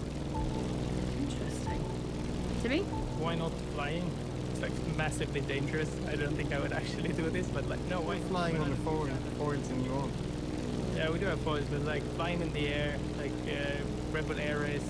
I don't think I'd actually be brave enough to do it, but no, why not? It sounds exciting. Do you know, if it was me, if I could do anything and I was good at it, that's the caveat here. If I was good at it, I would love to do MotoGP. That would be unbelievable. So guys, thanks so much for joining me today. I've learned a lot about you. I like the fact that we've got a lot in common, especially when it comes to drag racing, ABBA, and also a love for all things ice driving. I'm really excited to see how this season goes for you. And Timmy, you know what? Like, I want to see where the boat racing goes to. Exciting. It's nice talking to you, Becky. Thank you, It's guys. been great. Appreciate it.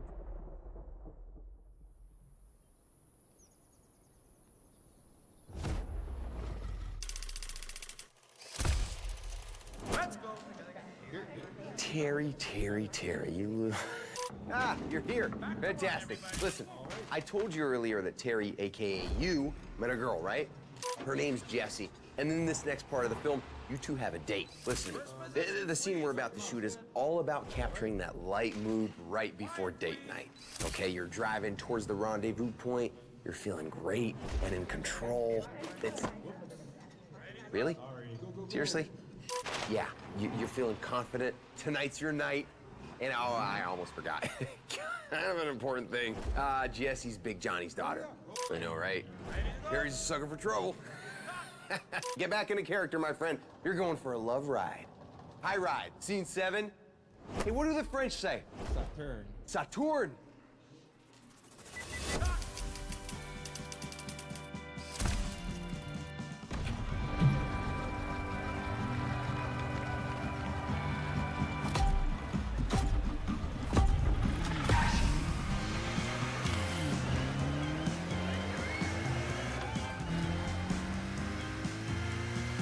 All right, player, we're going for another chill driving scene.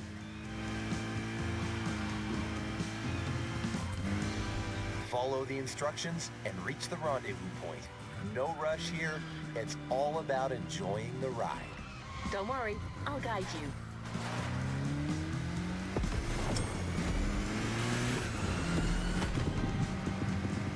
So let me pitch you the mood again. It's a warm and quiet evening. You got some nice music on the radio and your date's waiting for you at the drive-in. There's romance in the air, and you feel the wind of infinite possibilities on your face.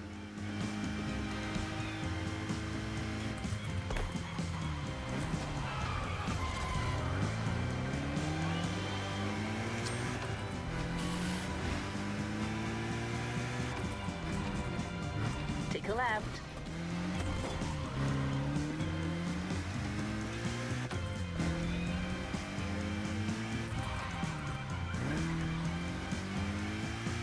Terry believes that girl Jessie's the one. It doesn't matter that she's Big Joe's daughter. All he has to do is keep it low profile. And even if Big J were to find out, so what? Terry feels confident he could get him to understand. He's his new top dog after all. Okay, I think I know where this is going.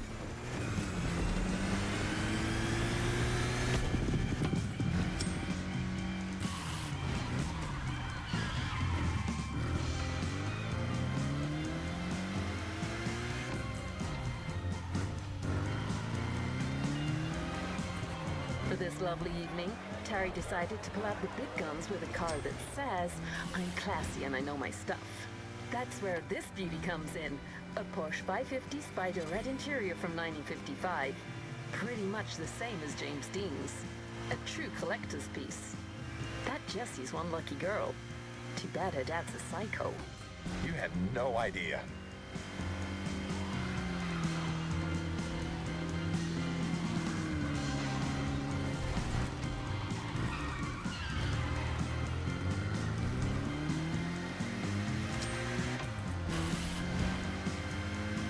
That's it. I want to feel Terry's confidence and peace of mind in your driving.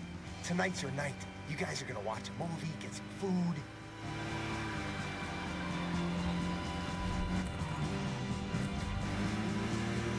Speaking of dinner, I'm making killer jambalaya. Hey, Kai, I was wondering if... Nope. Okay.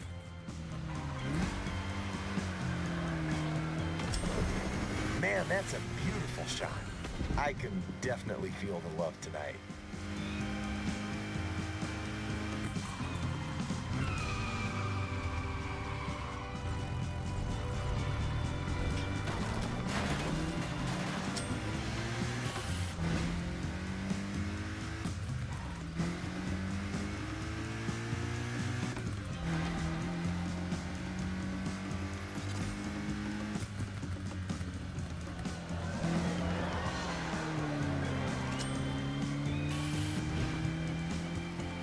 right before the coffee house.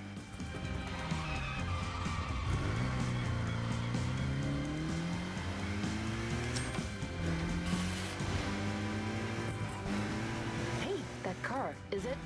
Maybe. Subtle. I'm impressed. Don't miss that next turn on the right.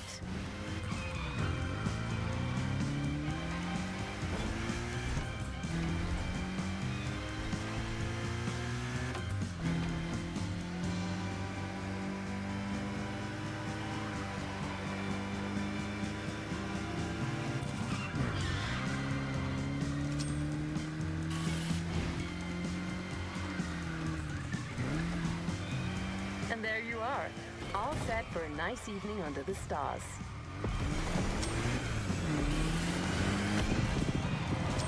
And cut. Who said romance is dead? Hey, I'll be in my trailer refocusing.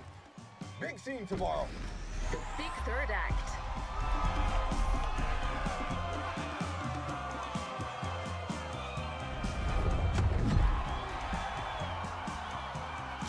So I have to figure out what the best races are in the game to get money, because they're making it very difficult to get the car that I want to get. The podcast is back on. Our guest still has plenty of things to say. I'm really excited to see how this. That's what I liked about Need for Speed better in this game. I want to see where the boat racing goes to. Exciting. It's nice talking to you, Becky. Thank you, This guys. has been great. Appreciate it. That's it for today's episode of Motorfest, the podcast. Oh my gosh, Kevin and Timmy have got so much knowledge and passion for what they do. If only I could have been mates with this lot. When they were kids, ice driving in the Swedish countryside circa 2000 something, they were so open and likable. They just have so many epic racing stories. I'm pretty sure we could have filled an entire podcast series with them. If you enjoyed this episode of the podcast, I hope you feel inspired to get your wheels in the air safely, of course. If you do want to see more of this, make sure you binge the rest of the series on Spotify or on my YouTube. It's Becky Evans with a Y. Make sure you check it out, and we'll see you on the next one.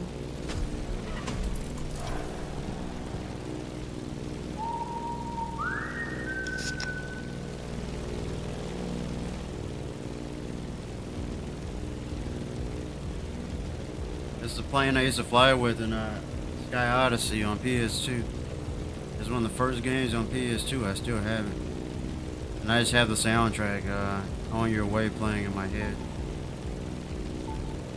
I uploaded an extended version of that song, actually.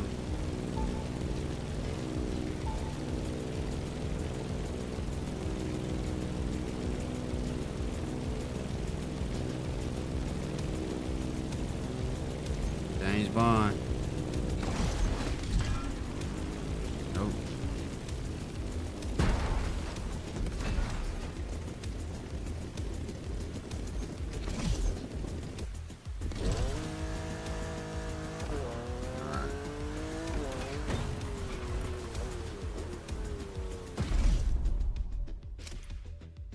Ooh, a boat.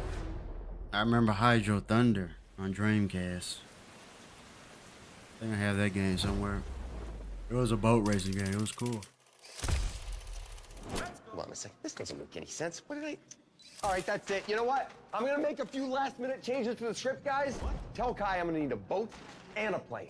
Hey, driver, I'll tell you what's what. You and Jesse got caught, and Big J won't have any of it. Long story short, he wants you in a box, and his whole gang is after you, but your friend Keanu thought this through and came up with a 3-vehicle escape plan. You're leaving this island with your girl and her dad's money. This is the high point. You gotta drive to survive. Everyone, this is High Ride Final Scene. Boom.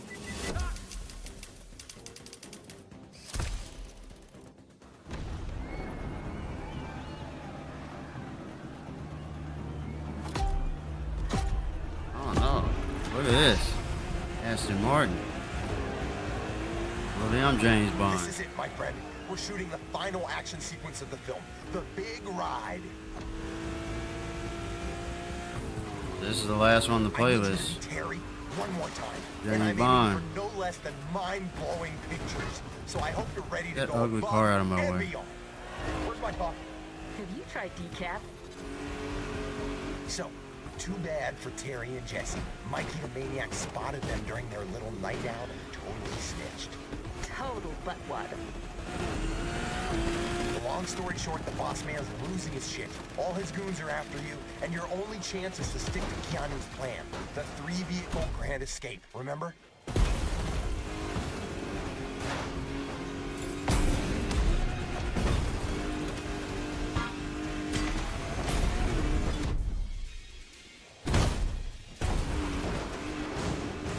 Man, we got some awesome pictures back there.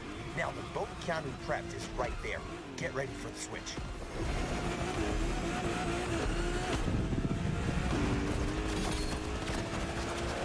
Shooting at me. Oh, I'm in the boat now. Big J's men are Yeah, he's already on bond. the water. Incoming from the left. You need to steer right. Lose these 007.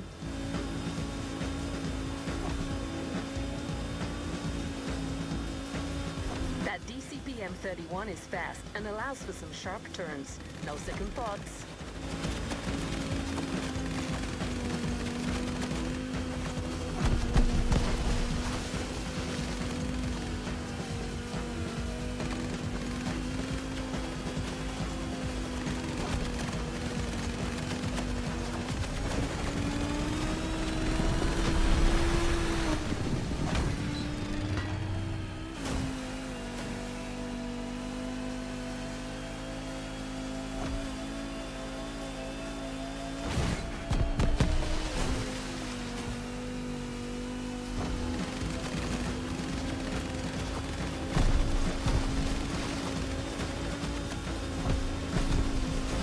We're going to a plane now.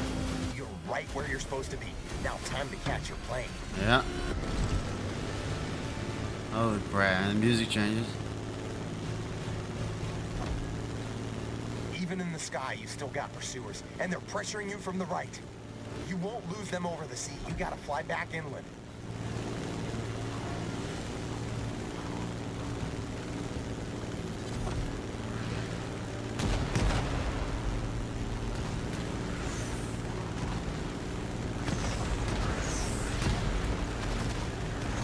Stop shooting at me. They're lucky it's not Ace Combat right now. That's all I gotta say. Give me the best performance a director can hope for. This is Terry's final trial. I hope you like this last scene's vehicle lineup, driver. An Aston Martin, a DCP M31, and a Supermarine Spitfire. Spies ain't got nothing on you. And Hamilton's got nothing on me. I got hidden cameras shooting this from all angles. This scene's gonna shake the whole of Planet Hollywood. I'm going through the mountains. Yeah, I've done this before in this game. Sort of going through the mountains. Yeah.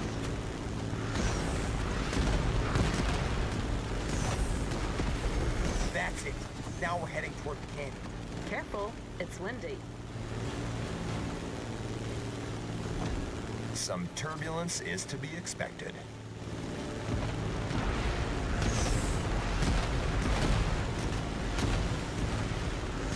Right there, that's the canyon.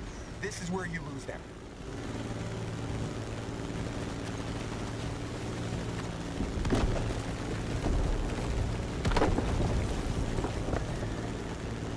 That's it. These guys couldn't keep up with you. Terry and Jesse are cruising into the sunset, free from Big Joe's clutches. I can already envision the sequel. Big J plotting his revenge from the shadows. You don't lose time, do you? And that's a wrap! Rick freaking Martinez. I still got it. Well, you're not half bad, Martinez, I give you that. I think that's it. Hollywood action.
dive.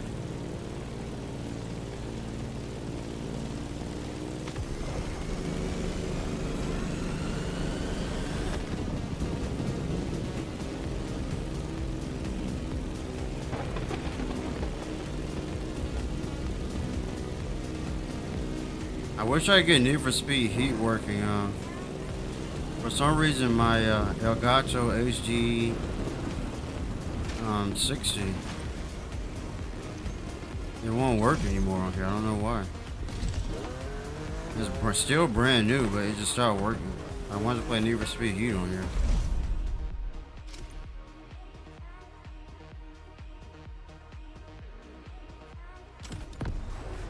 Actually, this might be the final one. I always leave these things. There we go. What are you doing here? Filming's over, buddy. I mean, you did a freaking good job. I mean, now it's time for me. I mean, for us to get on the red carpet and bask in the praise. You know, fame, money, fancy cocktail parties. Life, right? This is it. Big premiere night tonight. Press, the whole cast's gonna be there. I want you by my side, all right? So go and get ready. I got you a special car. This is my moment. You cannot be late. What? Yeah, okay, our moment, whatever. Don't you start. Get out of here. Got this, Rick. The night. Okay, so I looked up.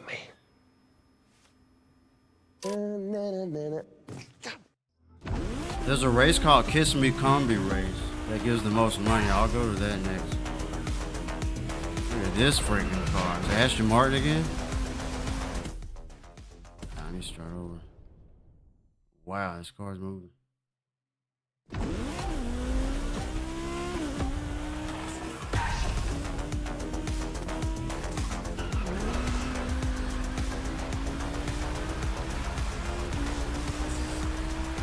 Hey, driver, do you copy? You did a crazy good job on that set. Now come join us downtown.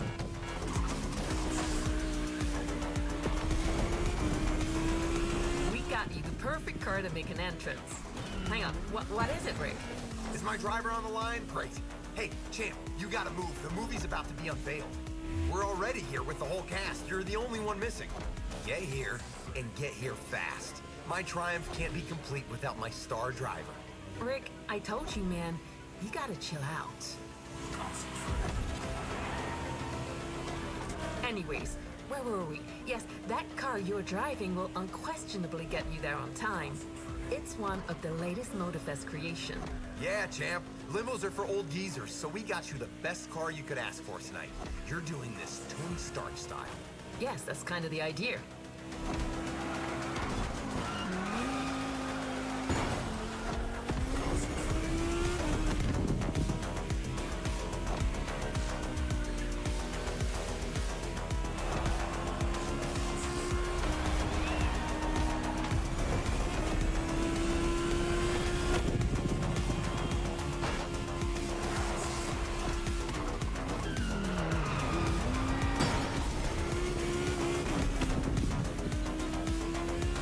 Driver, about that car, Hey, Kai, come with us. They're taking pictures. I want my crew around me. Oh, be right back.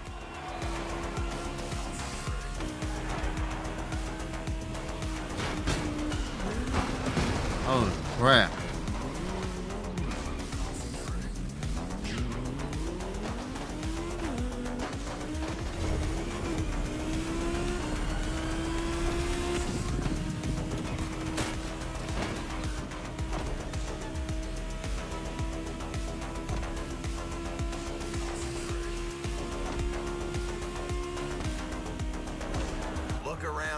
You should see high ride posters everywhere. Crazy opening night, just for me. In your face by a magazine, who's a has-been now? I hit top speed.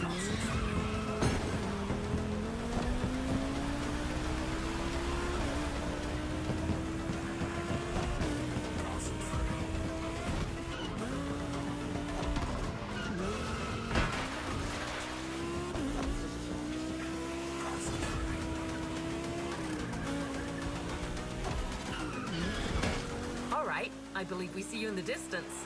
Smile, there will be thousands of eyes on you. Come on, make a proper entrance, a la Terry Jones.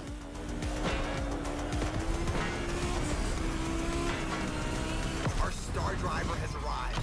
Car That destroyed. It's gonna be great, man. One big slap in the face. Welcome to show business, driver.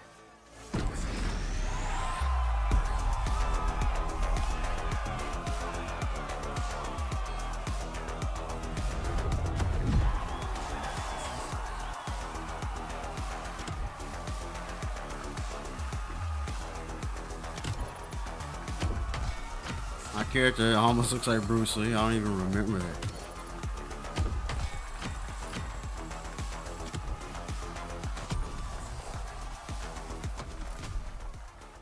Yes, so that's the Hollywood action playlist.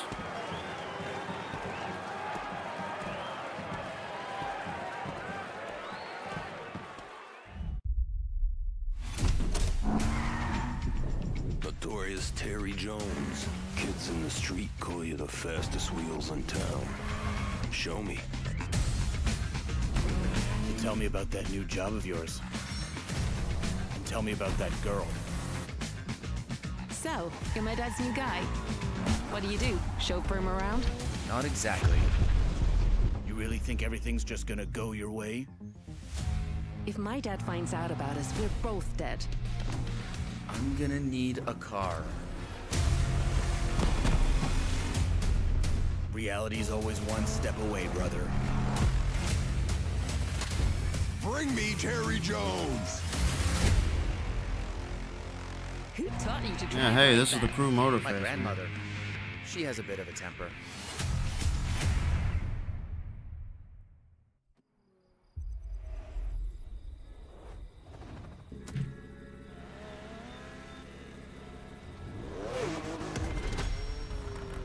I think that was it.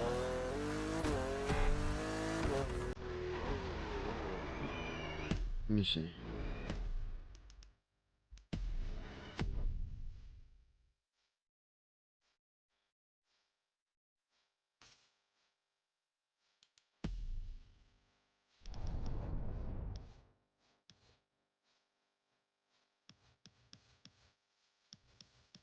Here it is.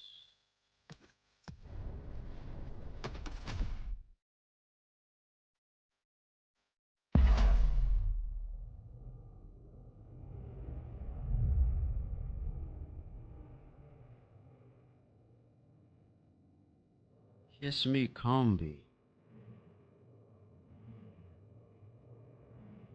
In the Vintage Garage playlist. Let me see. Apparently you can make a lot of money on this race. That's what I'm looking for. That was a waste of time. But that's cool. That was the Hollywood action playlist.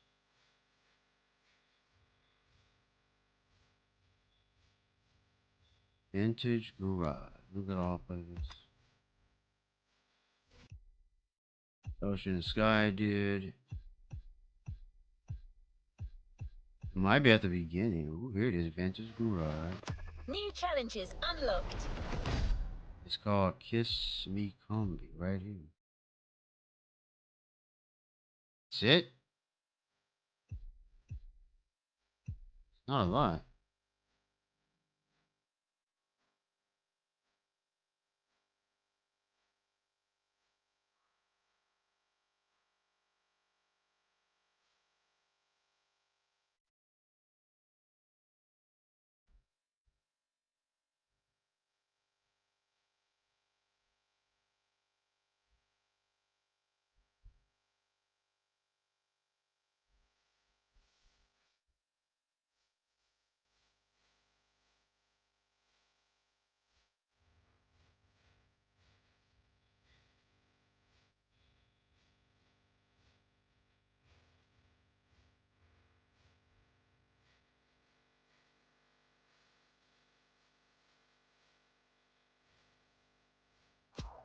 Wow, so next I might do the Lowrider playlist, but not now.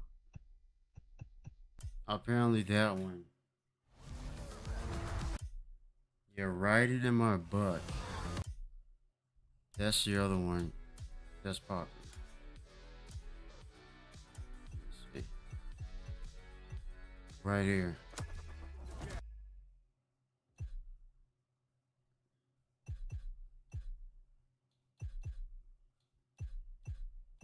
I don't see it.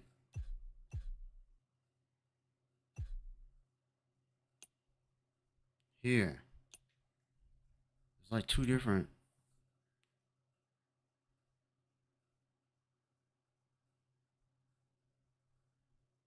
It's crazy. I didn't even know they had like lowrider missions in the game. This is all new to me.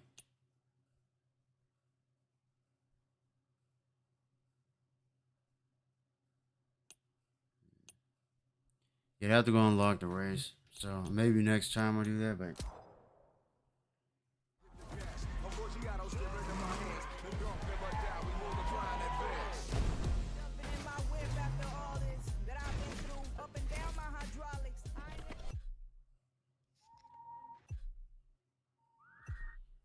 yeah, that may be it from now.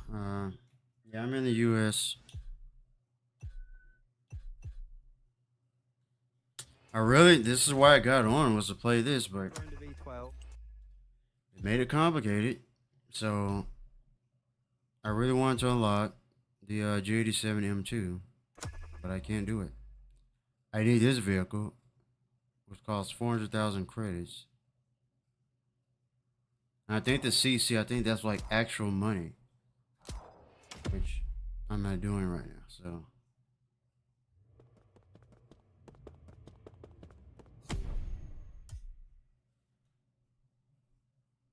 Like Need for Speed had like, man, I could like rack up a lot of money in Need for Speed.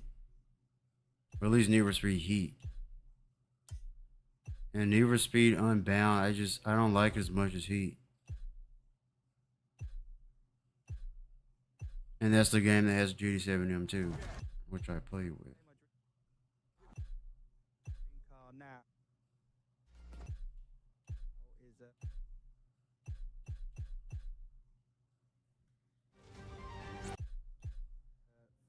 Yeah, I don't have any of this. Ferrari, which is an NAV12, but it's front engine. But I think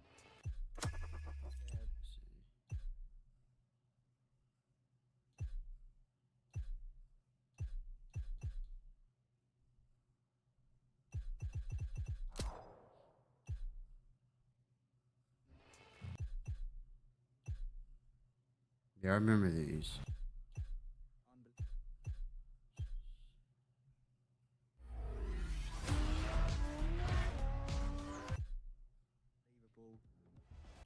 Yeah, and these were the final races I did last time. I think. Savage looking things, and I'd love to drive one or own one. Beautiful. Yeah. I would go for 812 Competizione just simply because that is the most aggressive. Yeah, I haven't played this game in 2 years, so and I don't know how to turn those voices off. I do have a steering wheel. I used it for Gran Turismo 7 when I did that playthrough, but I just don't have it set up in here right now. I actually prefer it over the TDF. I prefer the 812, so sorry. What's happening, guys? My name is Becky Evans, and welcome to Motorfest. Yeah, this is my M4. Brought to you by Red Bull and Ubisoft's iconic game, The Crew Motorfest. This is the podcast where I get to chat with some of the I wish I could play with the M2. Delve into their passions for all things speed, wings, and wheels. And the really cool thing is, you can actually listen into this podcast whilst you're playing the game. Oh, Today well. on the show, I'm going to be talking to talented mountain biker and YouTuber Matt Jones, who describes himself as a master of all trades and proud philosopher. A quick look at his YouTube, which is 900,000 subscribers strong, gives us an idea of how passionate and dedicated he is about his job, his career as a pro mountain bike rider, and of course his famous love for all things automobiles.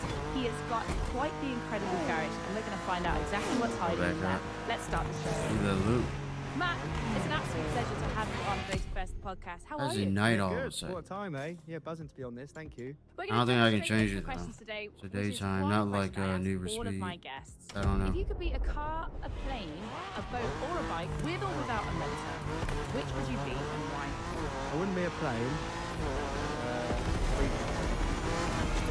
I don't think I'd be a car either, or a bike, because they just live in the back of a van. I think I'd be a boat. Looks pretty chill and you just walk around, don't you? And even when you're not being used, you're just bobbing about. there'll be a boat. That's the most interesting reply I've had to that question out of all the people I've spoken to on this podcast. You're like, oh, be a plane, it's cold up there. Some people are like, yeah, the freedom of it, the tranquility. You're like, nah, it's a bit cold. He's a true Midlander. I always ask questions to my guests because we're trying to see how this choice reflects personality. And for you, I feel like it's very matter of fact, very straight to the point, and it kind of, I think the fact that you wanted to be an engineer in a past life before you came to slopestyle riding, it explains a lot, don't you think? Yeah, that was my plan. I didn't realise mountain biking was a career. I just loved doing it. So I had a spot at university in mechanical engineering. That was my interest. I'm quite like maths, physics, and I guess, like you said, maybe a bit black and white personality, but yeah, I've probably become a little bit driving around colourful over the years. But yeah, definitely back then I was just interested in numbers. Well, let's talk about your rewind. Itself. So I forgot about riding. that. Break it down for me for somebody. I've always been things with Just lagging. and this is completely self-pedaled, self-propelled. So talk me through slope style riding. Yeah, you're right. No motors. I didn't know motors for a long time. It's a gravity sport, right? So you build up a load of speed, ride down and roll in, you hit jumps. You have to do tricks in the air, as complex and creative as you can think of. Link them together on a series of jumps, because in slopestyle competitions they build a full course down a mountain or through the streets of a city. You do as many bangers as you can in a row, land them all perfectly, and that's how you're judged. So it's a creative, independent sport. It's not a race, you're not really competing against anyone, kind of just against yourself. And then at the end of the day, there's like a leaderboard of who did what. So how did you get to the point where you were like, do you know what I'm going to do? I'm going to ride really fast off this thing and try and do something crazy in the air with it. Like, how did you get to that point? I think incrementally, that wasn't my desire at all. Although I've got a son, a 21-year-old boy, who can't even speak yet, but he's super driven to climb onto things and jump off now. That's all he wants to do. Like, he stands at the top of the stairs with a balance bike, shouting down the stairs. As much as it's like, people say, oh, I wasn't really like that, I didn't plan to be like that, I can see that that is a personality and a trait that people have now. Maybe I wasn't always that way inclined, but it took me to discover mountain biking, which luckily there were some jumps in the local woods near my house, so that was box tick. Have a mountain bike, bought one from Halfords with my twin brother on our birthday, and then, you know, you do just ride off things and see what happens. Let's get into the nitty-gritty about your bike right now. So let's talk about the wheels, any fancy features, some DIY mods you've got on there, and the day-to-day maintenance for people that are listening to this, and build up a vision of what your bike is like to them. So a slopestyle bike is really basic. It's so much more basic than downhill bikes, cross-country bikes. There you go. One thing that people imagine. It honestly has one brake, no rear suspension, just 100mm front suspension, 26-inch wheels. It's kind of a big BMX because you crash all the time, you bail, they need to be really light. Like mine weighs just under 10 kilos, which is really light for a mountain bike. It's got no gears, so it is really a big BMX. We don't really use carbon fibre much because when you throw your bike at a tree or something, it can get damaged and you don't know about it. So it's mostly titanium or aluminium. It's a really simple setup. It's essentially built for doing big tricks. Like, I have to run a really, really long brake hose so you can wrap it around the handlebars so many times, because we do bar spins, tail whips, which unwinds it. And then I do like little bodges, like put a bit of rubber inner tube inside my bottom bracket, which is like between the crank on. That's to stop your pedals. Yeah, I want to play the M2. Because you do so many tricks without your feet on the pedals. It all needs to stay exactly where it is. I don't think I can play with it now. People invented these super, super lightweight latex inner tubes, because when your wheels are spinning, their mass is worth 3 times what it is when it's static. So when you spin a bike round that's in motion, like the gyroscopic forces and things behave really differently. So it's really important to save weight in your wheels and in the tyres. So a lot of people are kind of pushing you ground with what you're doing there with inner tube tyres. And yeah, a lot of thought goes into it. So let's talk about the system of the judging and the points, because am I right in saying that this is a subjective sport, so it's down to the judges feeling this for the Liberty Walk races that they can award each trick, and then it's a cumulative points at the end which gives you who wins? Yeah, 100%. That's exactly how it works. To like the layman, I always compare it to high diving. You've got this thing you want to do off a jump and you have to execute it perfectly, and that's easy to see because it's kind of the size of this flat.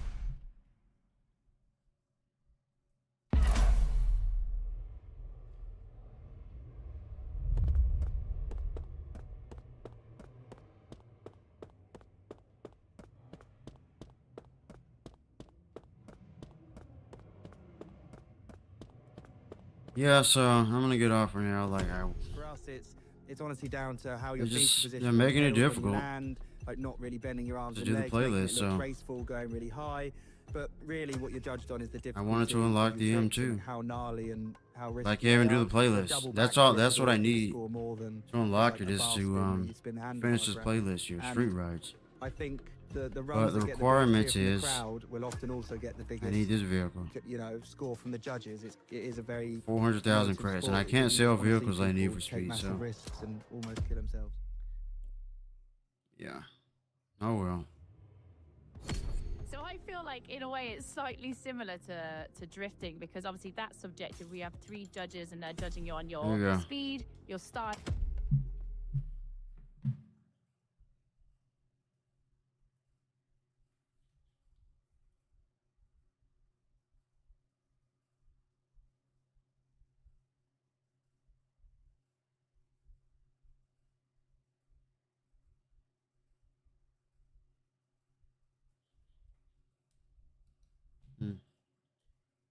All right. See you.